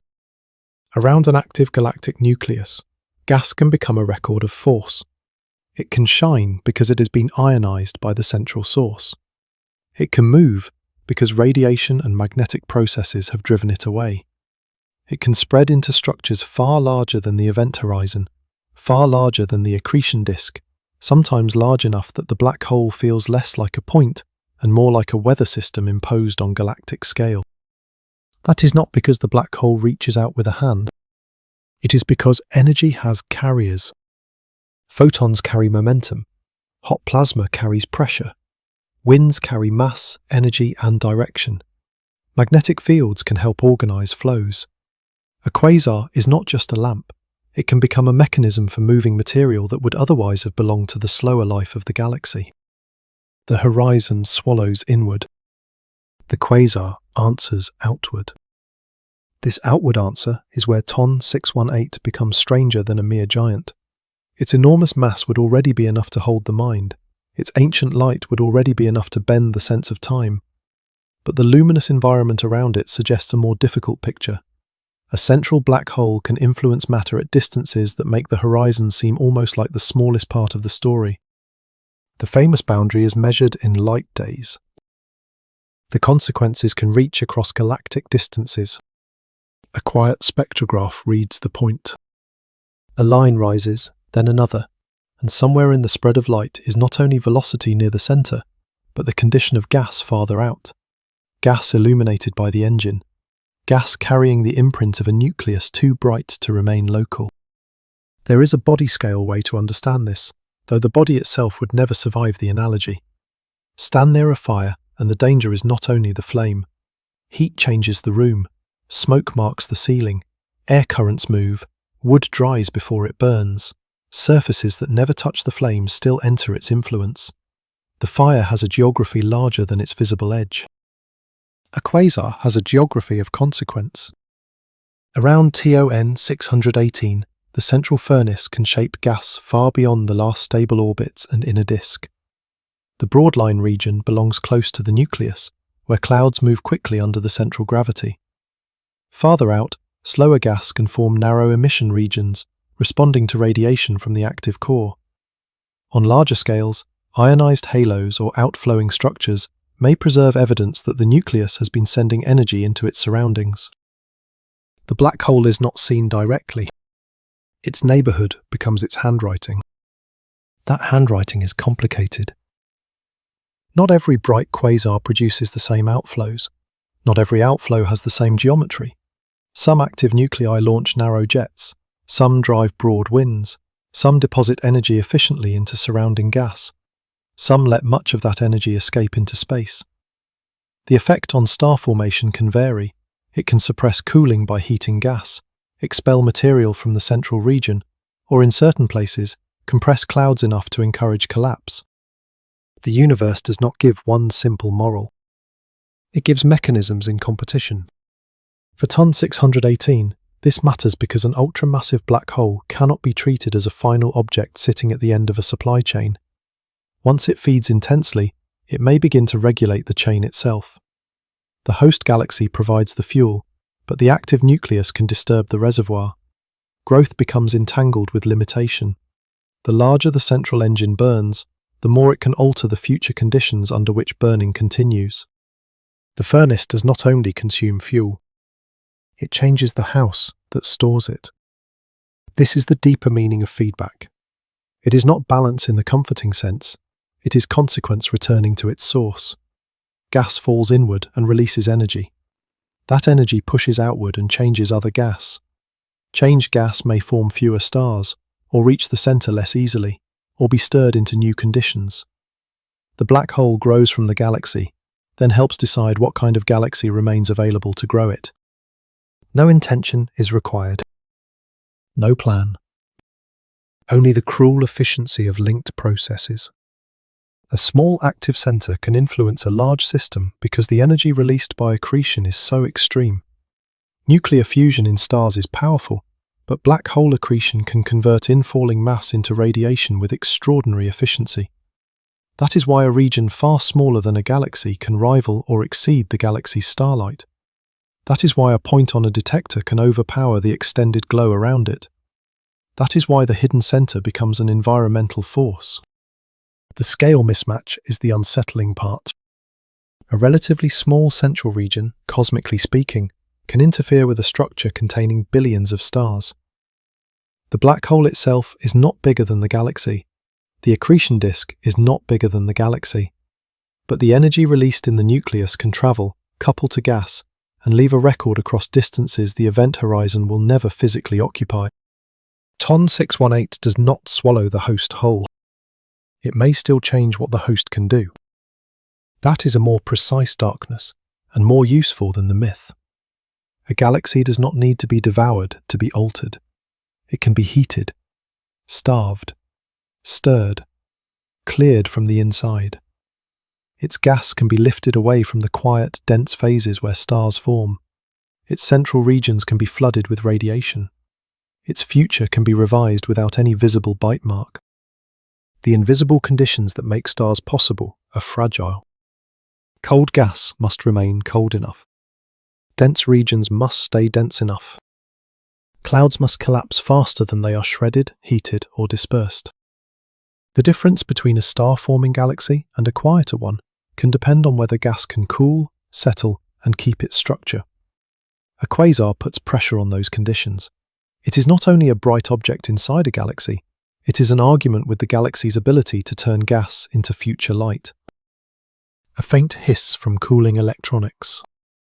A data file opens. The quasar is still a point, but the point has acquired weather. The weather is not wind in the human sense. It is radiation fields, ionization fronts, high-speed outflows, shocked gas, energy moving through a medium far thinner than any atmosphere. If you could float inside such a region, the word air would be useless. There would be no breath, no sky, no sound. But there would be particles, fields, photons, pressure, and motion. There would be ways for matter to be changed without being touched by anything solid. The galaxy's medium is thin, but not empty. That thinness can mislead us. On Earth, a vacuum means absence. In a galaxy, even sparse gas can matter over enormous volumes and long times. It is the material from which stars may form. It is the reservoir that can cool, collapse, enrich, recycle, and feed both stellar birth and central growth. Disturb that reservoir, and the effect may not look dramatic in an instant. It may appear over millions of years as a change in what the galaxy becomes able to make. TON 618's light crossed billions of years to reach us. Its feedback, if strong enough, would have worked on timescales much shorter than that, yet still far beyond human patience. A wind from the nucleus does not need to resemble an explosion in a movie. It can be a long rearrangement of gas, an outward push that changes temperature, density and motion until future collapse becomes less likely. The violence is not always brief. Sometimes it is sustained enough to become a climate. A quasar can be weather for a galaxy. That sentence is not poetic unless it remains physical. The weather is energy transfer, heating, outflow, radiation pressure, ionization, shocks, turbulent stirring. The climate is the long-term availability of gas for stars and for further accretion. TON 618 matters because it belongs to the category of central engines powerful enough to make such language feel less like metaphor and more like scale translation. The black hole sits at the end of infall, but the quasar phase stands in the middle of exchange. Matter comes in, energy goes out. Some future matter is changed by the energy from past matter. The system folds back on itself. What was fuel becomes radiation. What was radiation becomes pressure. What was pressure becomes altered gas. What was altered gas becomes a different galaxy than the one that would have existed without the flare. This is how a center writes into its surroundings. Not with consciousness. With budget. Energy budget. Momentum budget. Mass budget. Cooling budget. The language is dry, but the implication is not. A galaxy's future can depend on whether the gas that might have formed stars remains available, and a central black hole can help decide that through the consequences of feeding. TON 618's hidden host may therefore carry the marks of an engine that was not only enormous, not only bright, but active in the fate of the material around it. The blue-white point is no longer just a compact image. It is a collapsed report from an environment. Inside it are clues about the central mass, the accretion disk, the broad-line gas, the ancient epoch, the glare that hides the host, and the outward reach of energy from the nucleus. The dot keeps becoming less simple, not because we decorate it with meaning, but because every physical explanation opens another dependence. A black hole needs gas. Gas belongs to a galaxy.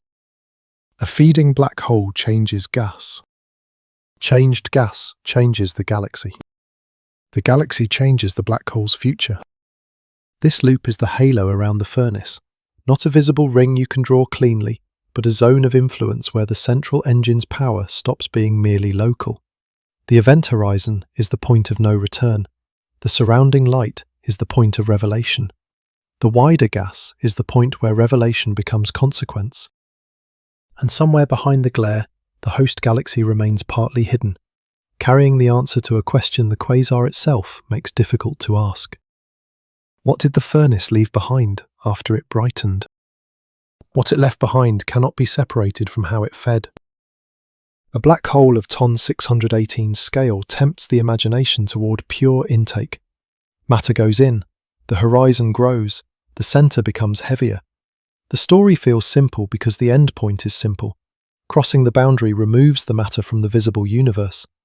But the path into that boundary is not simple, and the largest feeding engines are never only mouths. They are also brakes. That is the limit hidden inside appetite.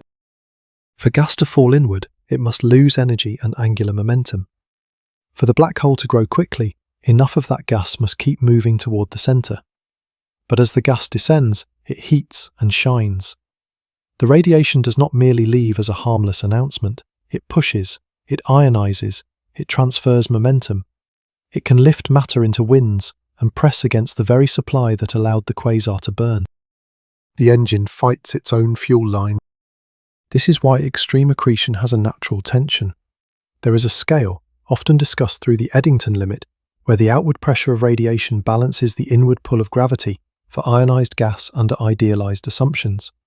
It is not a hard cosmic speed limit in every messy real situation, but it is a crucial warning. Feed too brightly, and light itself begins to resist the feeding. Light becomes pressure. Brightness becomes opposition. A photon leaving the disk is not a tiny ghost, it carries momentum. Across one photon, the push is negligible. Across the output of a quasar, the push becomes environmental. Gas that would otherwise drift inward may be heated, scattered, lifted, or blown back. Dust, if present in the right regions, can absorb radiation and feel the pressure more strongly. The central furnace does not have to touch the gas with a surface. It can argue with it through light. A black hole can be starved by its own announcement. There is something almost cruelly elegant in that. The same process that makes TON 618 visible across the universe is the process that can limit how much more material reaches the horizon. The quasar is a signal, but also a defense. It is evidence of feeding and resistance at the same time. A low mechanical hum in an observatory. A spectrum bright enough to imply violence. Behind the clean line on the screen, gas is deciding whether it can keep falling. That decision is not conscious and not singular. Some material may continue inward through dense channels, shielded or clumpy enough to survive the outward pressure. Some may be launched away in disk winds. Some may circulate, heat, cool, and return later. Some may be expelled from the central region entirely. The system is not a pipe. It is a battlefield of gradients and instabilities, of radiation fields and magnetic stresses, of supply arriving from the galaxy, and feedback trying to unmake the delivery. The largest black holes are therefore not proof that feedback failed. They are proof that growth found ways through feedback. TON 618's mass suggests that, over its history, the balance repeatedly permitted extraordinary accumulation. It may have fed during dense early phases when gas was abundant. It may have benefited from mergers that brought in fresh material or combined massive black holes. It may have passed through luminous episodes separated by dimmer intervals. It may have grown in a host where the inflow was strong enough, for long enough, to overcome the self-limiting violence of accretion. None of this is neat. Neatness would be suspicious. A growing ultramassive black hole is not a candle with fuel beneath it. It is more like a furnace whose exhaust reshapes the mine, blocks some tunnels, opens others, poisons the air, and still somehow receives enough material to keep burning. The supply chain is wounded by the output, yet not always destroyed. That is the difficult beauty of the system. Consequence does not stop the process automatically, it makes the process conditional. Every solar mass added to the black hole had to pass through that conditional world. Matter had to approach a center bright enough to fight it. Gas had to shed angular momentum without being blown completely away. Radiation had to escape, but not so effectively that it sterilized the inflow too soon. The host galaxy had to keep delivering fuel, even as previous feeding episodes may have heated or expelled part of the reservoir. Growth at this scale is not mere accumulation. It is repeated negotiation with the cost of accumulation. That cost may reach far beyond the black hole. In galaxies, active nuclei are often invoked to explain why some massive systems stop forming stars as efficiently as their gas supply might suggest. Without some form of heating or feedback, models can produce too much cold gas and too many stars in the largest galaxies. Central black holes offer one route by which energy returns to the environment, preventing gas from cooling freely. The details are complicated, and the effects depend on the system, but the principle has become central to modern galaxy evolution. The center can regulate the body. Not perfectly, not politely, but physically. For TON 618, the host remains hard to read, and that difficulty should keep the language careful. We cannot claim a complete biography of its galaxy from the famous dot alone. We cannot pretend to see every wind, every reservoir, every suppressed star-forming cloud. What we can say is more restrained and more powerful. An engine of this luminosity belongs to the class of phenomena capable of changing surrounding gas. And such change is not incidental to understanding how black holes and galaxies grow together. The black hole's mass is not separate from the galaxy's history. The galaxy's future is not separate from the black hole's feeding. This is where the object begins to feel less like an isolated extreme and more like a closed circuit. The host feeds the nucleus. The nucleus heats or pushes the host's gas. The altered gas changes future feeding. Future feeding changes future feedback. The loop may pulse, dim, flare, exhaust itself, or reignite. A quasar phase is not a permanent identity. It is a weather event in a longer galactic climate, powerful enough that the aftermath may matter after the light fades. A storm does not need to last forever to change a coastline. A quasar does not need to shine forever to change a galaxy. The most dangerous misunderstanding is to treat the event horizon as the only place where irreversibility lives. The horizon is absolute in one sense. Once crossed, outward return is removed.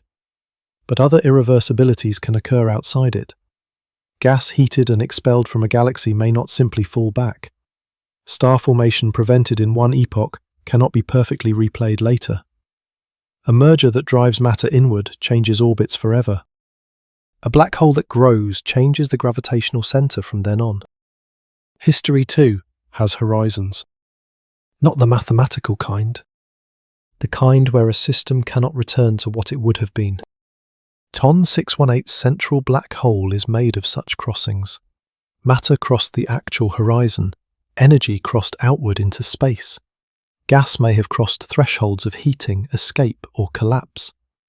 The host galaxy crossed through phases that cannot be unwound. The blue-white point we see is a late message from one of those phases, bright enough to survive time, incomplete enough to leave the rest unresolved. That incompleteness is not a flaw. It is the shape of the evidence. If the quasar were dimmer, the host might be easier to see, but the engine might be less revealing. If the host were clearer, the central glare might not carry the same proof of extreme accretion. If the system were nearby, we might map more structure, but it would not carry the same testimony from the younger universe. TON 618 gives one kind of truth by withholding others. The universe often works that way. To see the furnace, you lose the room. To know the mass, you trust the motion. To receive the ancient message, you accept that the sender has changed. The feeding limit is part of that exchange. The quasar's brightness tells us the black hole was active. The same brightness tells us the activity could not be understood as frictionless growth. Radiation pressure, winds, and feedback are not optional decorations around the central fact. They are the cost of making the central fact visible. The darkness is surrounded by consequences because nothing falls into it for free. A final image begins to gather from the earlier ones. The dot on a survey plate, the split spectrum, the line widened by speed, the hidden galaxy behind the glare, the ancient photons arriving after most of cosmic history has passed, the horizon large enough to make familiar distances seem internal, and around all of it, the invisible struggle between supply and self-resistance. TON 618 is not simply a black hole that got large. It is a black hole whose growth required the universe to keep finding paths through its own backlash. That is more unsettling than appetite. Appetite is easy to imagine. Backlash is harder. It means the object's enormity is not just the result of matter falling inward, but of matter falling inward despite heat, despite radiation, despite winds, despite the self-inflicted violence of the engine. The black hole became ultramassive not in a quiet universe, but in one where feeding built obstacles as it proceeded. The furnace burned. The exhaust pushed back. The fuel still came. And somewhere past that struggle, behind the light we can measure and the galaxy we can barely see, the horizon kept growing in silence. Silence is not the end of the story. It only feels like the end because a black hole is so good at removing evidence from the part of the universe that can speak back. Matter crosses the horizon, and whatever detailed form it once had is lost to external observers. The star, the cloud, the dust grain, the metal atom, the possible planet, the old orbit, the long chemical history, all of it is reduced, from the outside, to additions of mass, spin, and charge. That is a terrible compression. But it is not eternal in the simple way the imagination wants. Black holes are often treated as the final objects, the last collectors, the grave centers left after stars burn out, galaxies dim, and ordinary matter becomes too cold or scattered to make anything bright. Compared with a human life, compared with the age of civilization, compared with the lifetime of stars, that is close enough to true to feel absolute. TON 618 seems built for that kind of finality. A black hole of tens of billions of solar masses feels less like an object inside time than a destination for time itself. Its horizon is so large that light needs days to cross the associated scale. Its mass carries the history of gas, mergers, and vanished alternatives. Its quasar phase is a bright fever around a center that does not return what it receives. And yet physics is rarely satisfied with human finality. Even black holes have a future. Far beyond the age of stars, far beyond the era when galaxies shine with anything like their current richness, black holes are expected to lose energy slowly through Hawking radiation.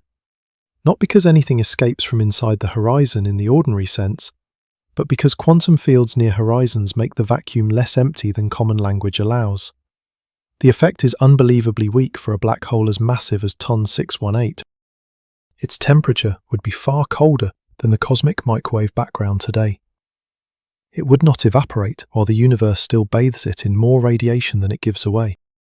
For now, it is not shrinking. It is colder than its environment. It absorbs more than it loses. That sentence should quiet any false drama. TON 618 is not about to fade. It is not a candle near the end of its wick. A black hole of this scale belongs to timescales so remote that ordinary adjectives become a kind of noise. The evaporation time would be grotesquely longer than the current age of the universe, longer than the life of any star, longer than the duration of galaxies as we know them, longer than the whole bright era that made the quasar visible in the first place. A clock ticks in a room on Earth. The sound is absurd beside that future. 1 second. Another second. The largest darkness barely notices time at all. But barely is not never. That is the quiet wound in the idea of final things. Give physics enough time, and even the objects that seem to defeat time become participants in it. The black hole that swallowed light, gas, stars, and the histories of matter may one day radiate away its mass across unimaginable spans. The process would be almost perfectly dark by human standards for nearly all of its life. Then, in the final phases of much smaller remaining mass, it would accelerate, ending not as the silent permanence the mind expects, but as the last consequence of a horizon that was never truly outside the laws of the universe. TON 618 turns that future almost impossible to feel. Its lifetime would be so vast that calling it long is like calling intergalactic space wide. The word is not wrong. It is just too small.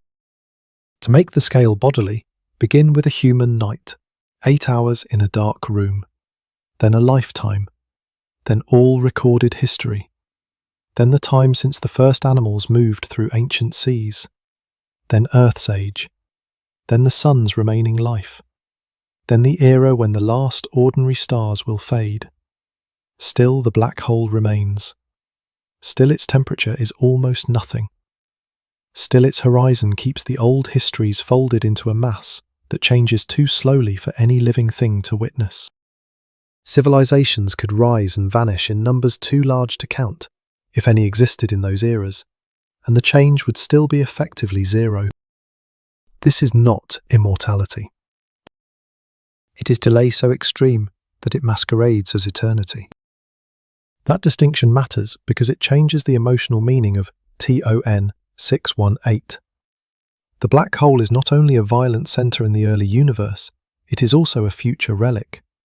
The bright quasar phase is temporary, the host galaxy will evolve, star formation will change, mergers may reshape the system, the active disk may dim until the famous beacon becomes quiet.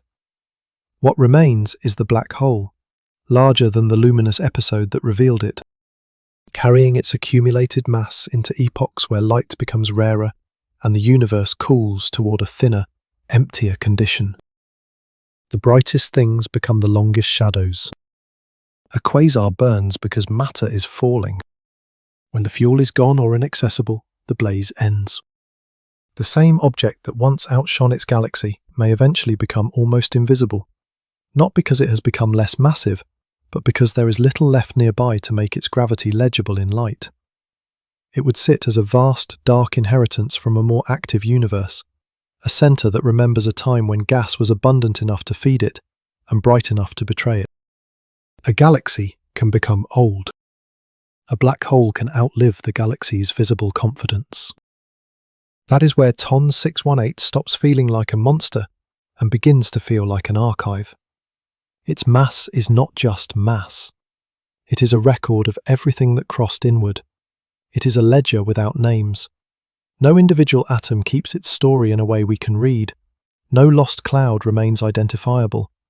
The black hole does not preserve memory as an archive preserves pages. It preserves only the blunt totals nature allows. How much, how fast it spins, what charge remains. Almost everything else is gone. The archive is real. The archive is nearly mute.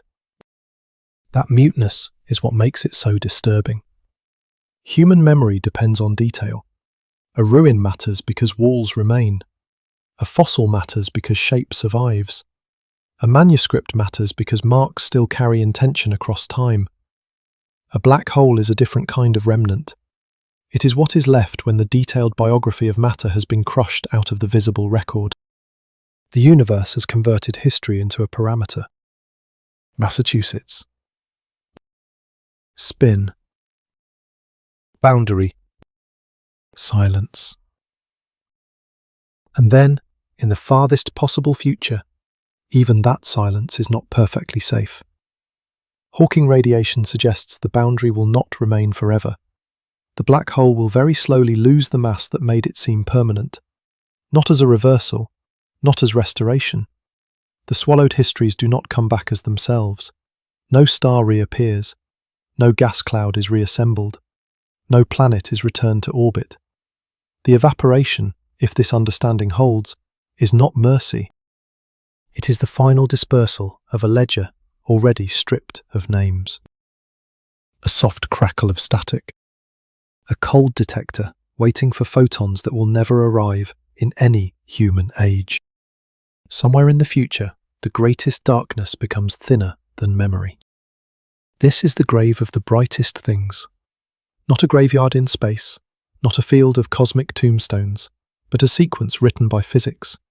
Stars make heavy elements, galaxies gather them, gas feeds black holes, quasars flare, feedback changes the host, fuel disappears, the universe expands, radiation thins, black holes remain, then even black holes slowly pay their last debt to time.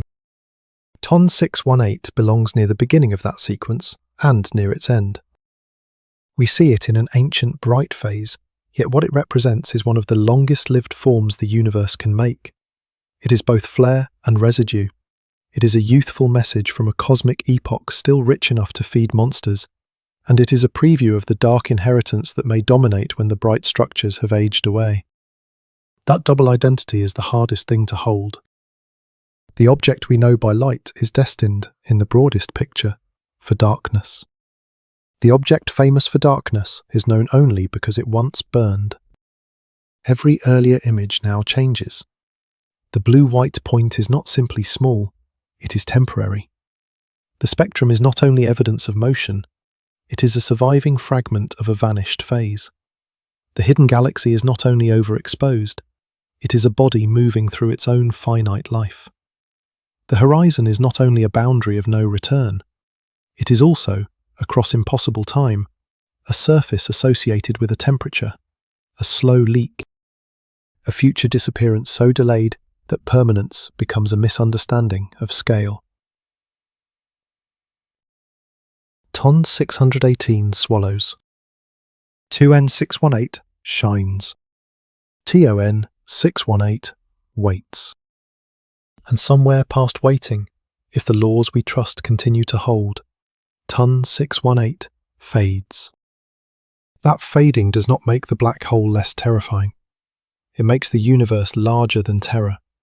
It means even the most extreme collectors are themselves collected by time. Even the boundary that removes futures has a future. Even the darkness that once seemed like the final word is only a sentence written in a book too old for any reader to finish. The mind comes back to the quasar light entering the telescope. Ancient photons. A tired room. A human being trying to measure a thing that may outlast every star now visible. The detector clicks, and for a moment the future grave of bright matter becomes bright again in knowledge. Knowledge is the brief exception.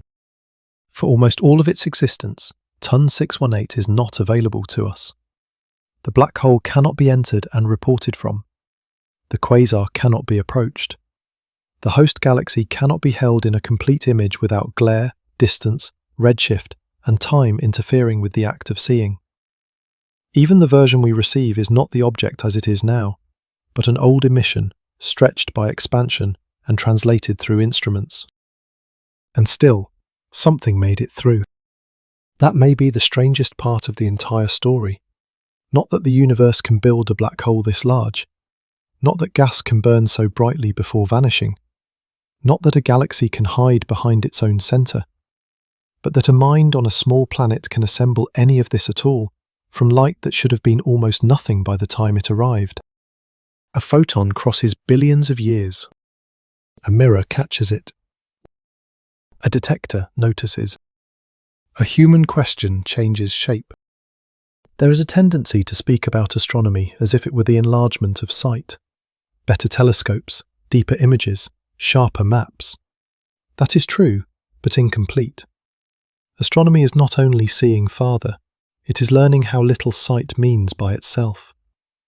The eye looks at TON 618 and receives a dot. The instrument receives wavelengths. The model receives a history. The mind receives a demand to distrust the first appearance. The universe does not become honest just because it becomes visible. Visibility is only the first confession, and often the weakest one.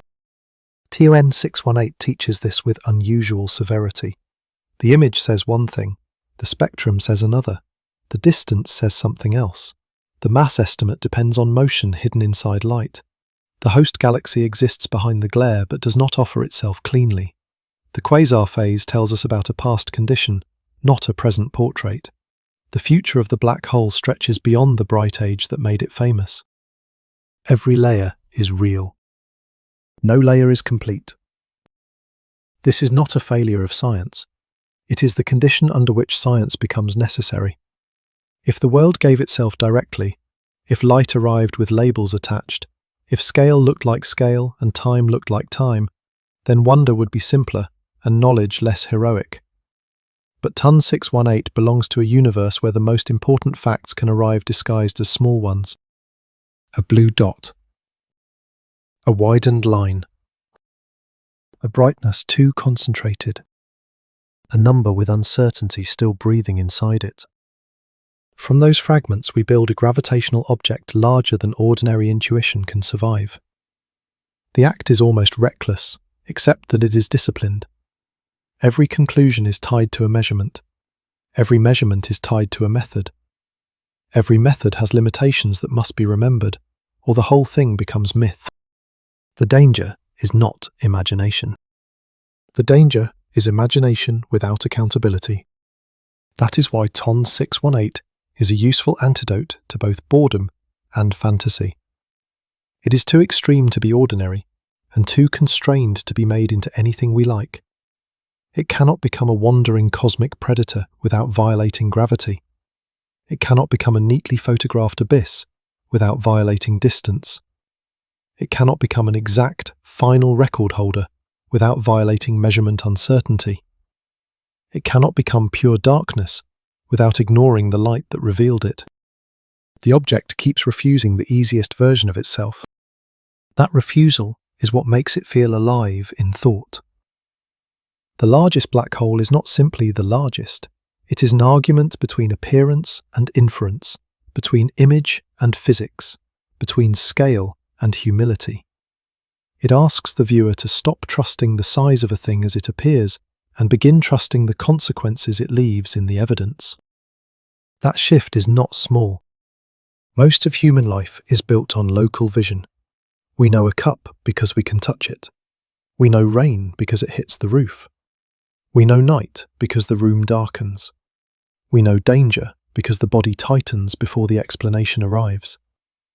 Our minds are exquisite instruments for nearby survival. They were shaped by edges, faces, footsteps, flames, hunger, weather, and the gravity under our own feet. Then a quasar enters. Not as a threat, as a correction. It says that reality is not limited to the scale where bodies evolve to care. It says that a nearly featureless point can contain the evidence of a black hole whose horizon would swallow the architecture of our solar system in any honest comparison.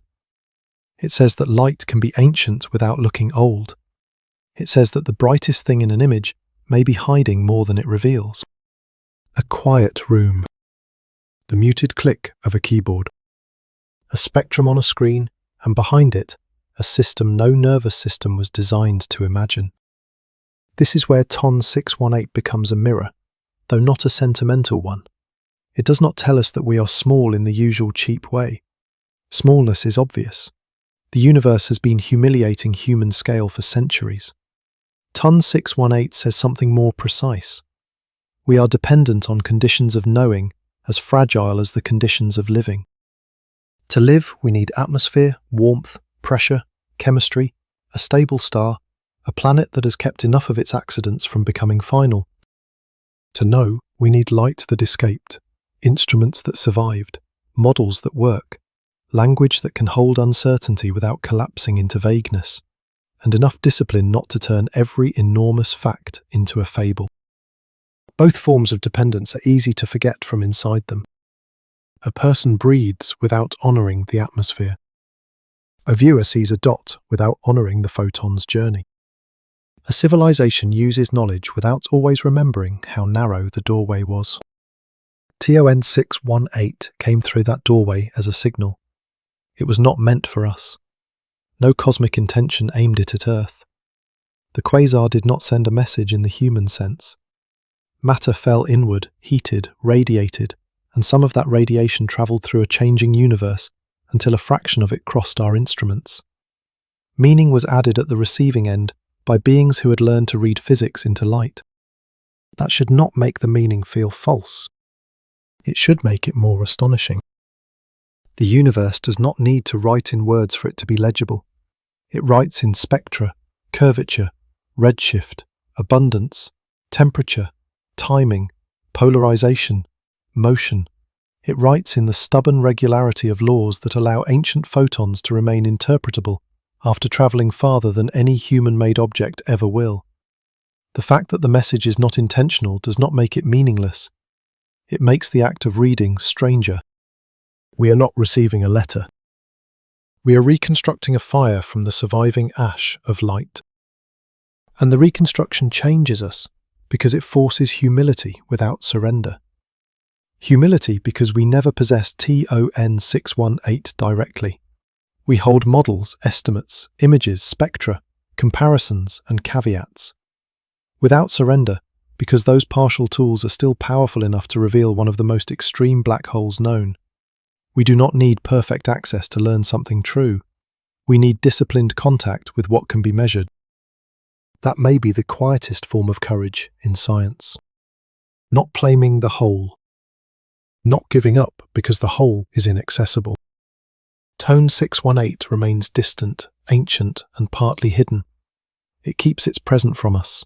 It keeps the inside of its horizon from every outside observer. It keeps the full host galaxy behind glare and time. It keeps the exact history of its growth scattered among possibilities we may never fully separate. But it gives enough. Enough light to locate the quasar. Enough redshift to place it in cosmic time. Enough spectral width to infer violent gas motion. Enough luminosity to demand a central engine.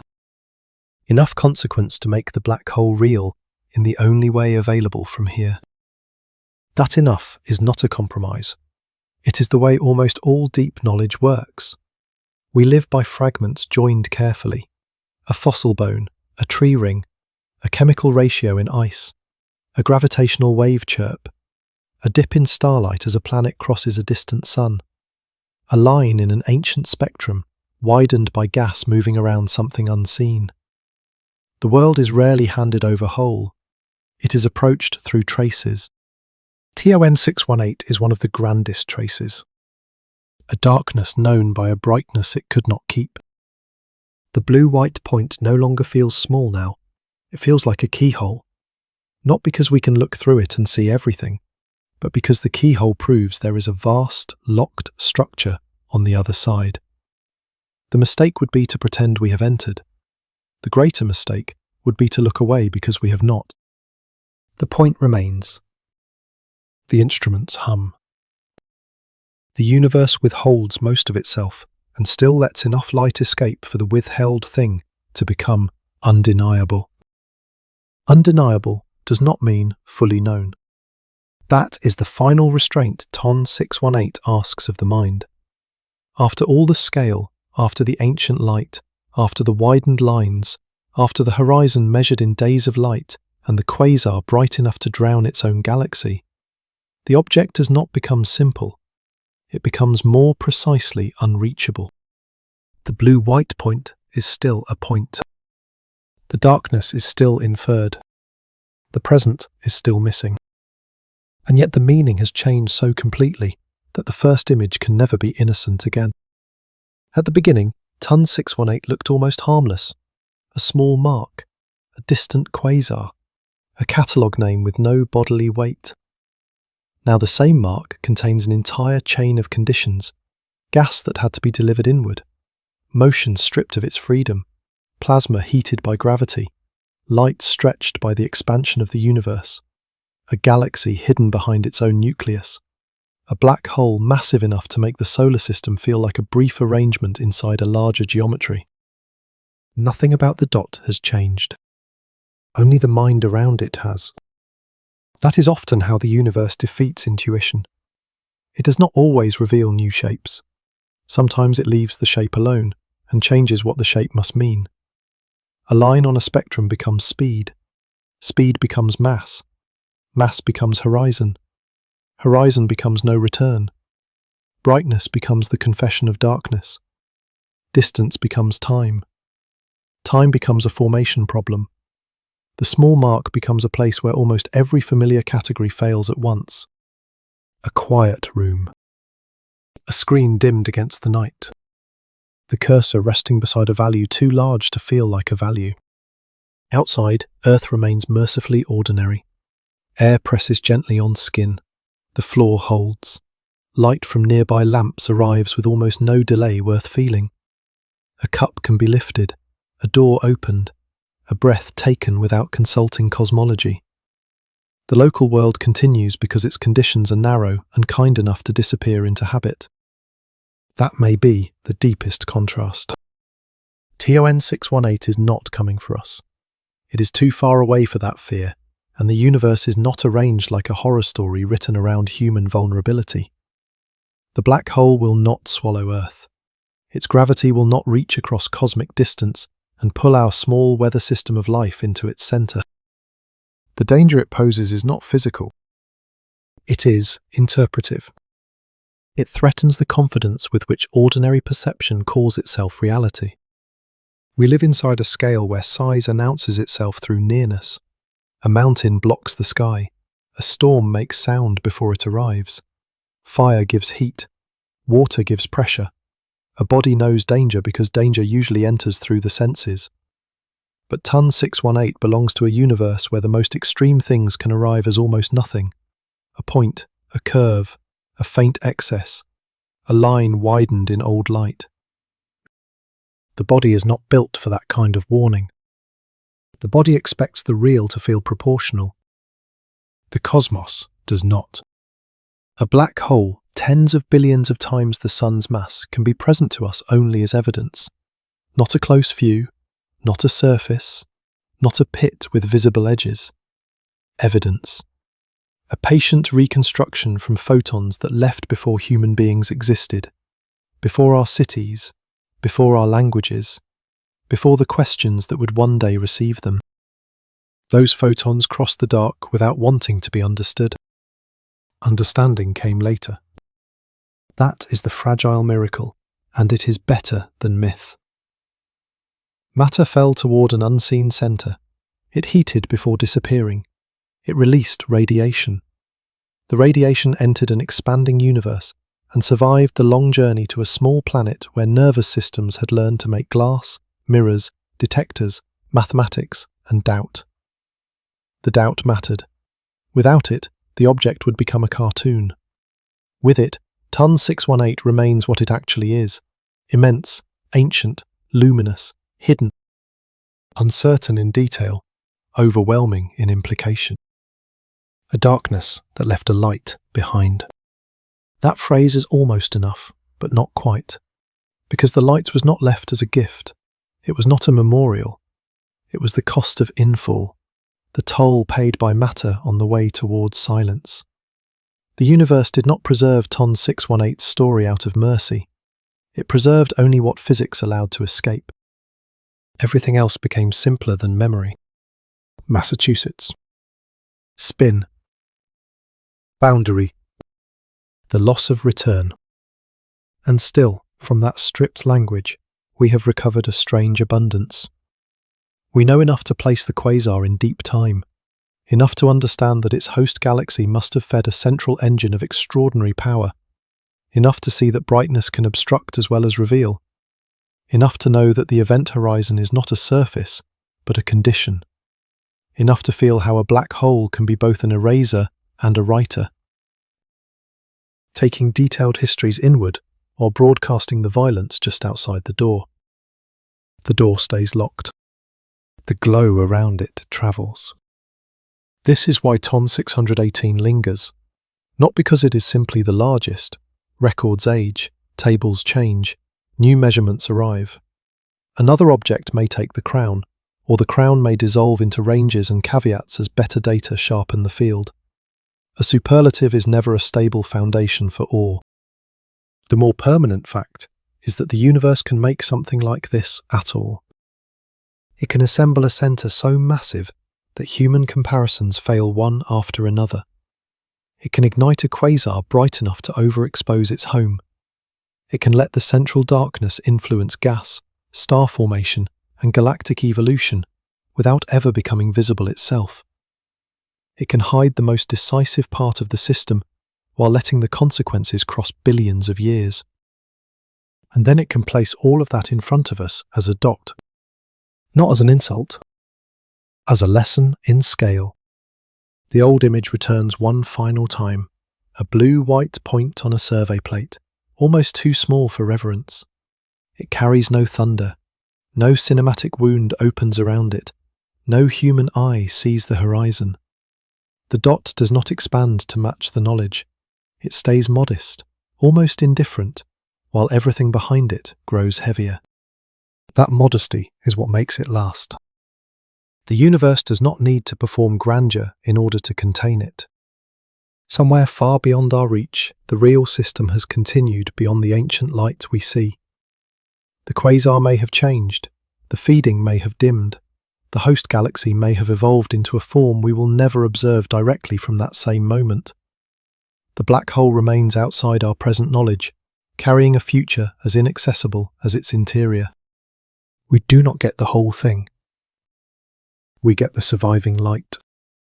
And perhaps that is the honest ending. TRN 618 does not become smaller because we cannot possess it.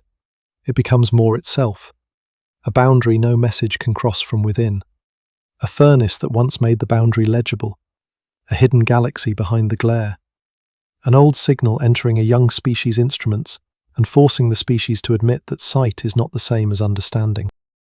The room is quiet again. The detector has finished counting. The spectrum remains on the screen like a thin scar of colour across darkness. Beyond the glass, Earth turns under a mild atmosphere, warm enough for thought, protected enough for error, brief enough to mistake its own scale for the scale of what matters. And far away, in the archived light of a younger universe, TON 618 keeps doing the impossible thing.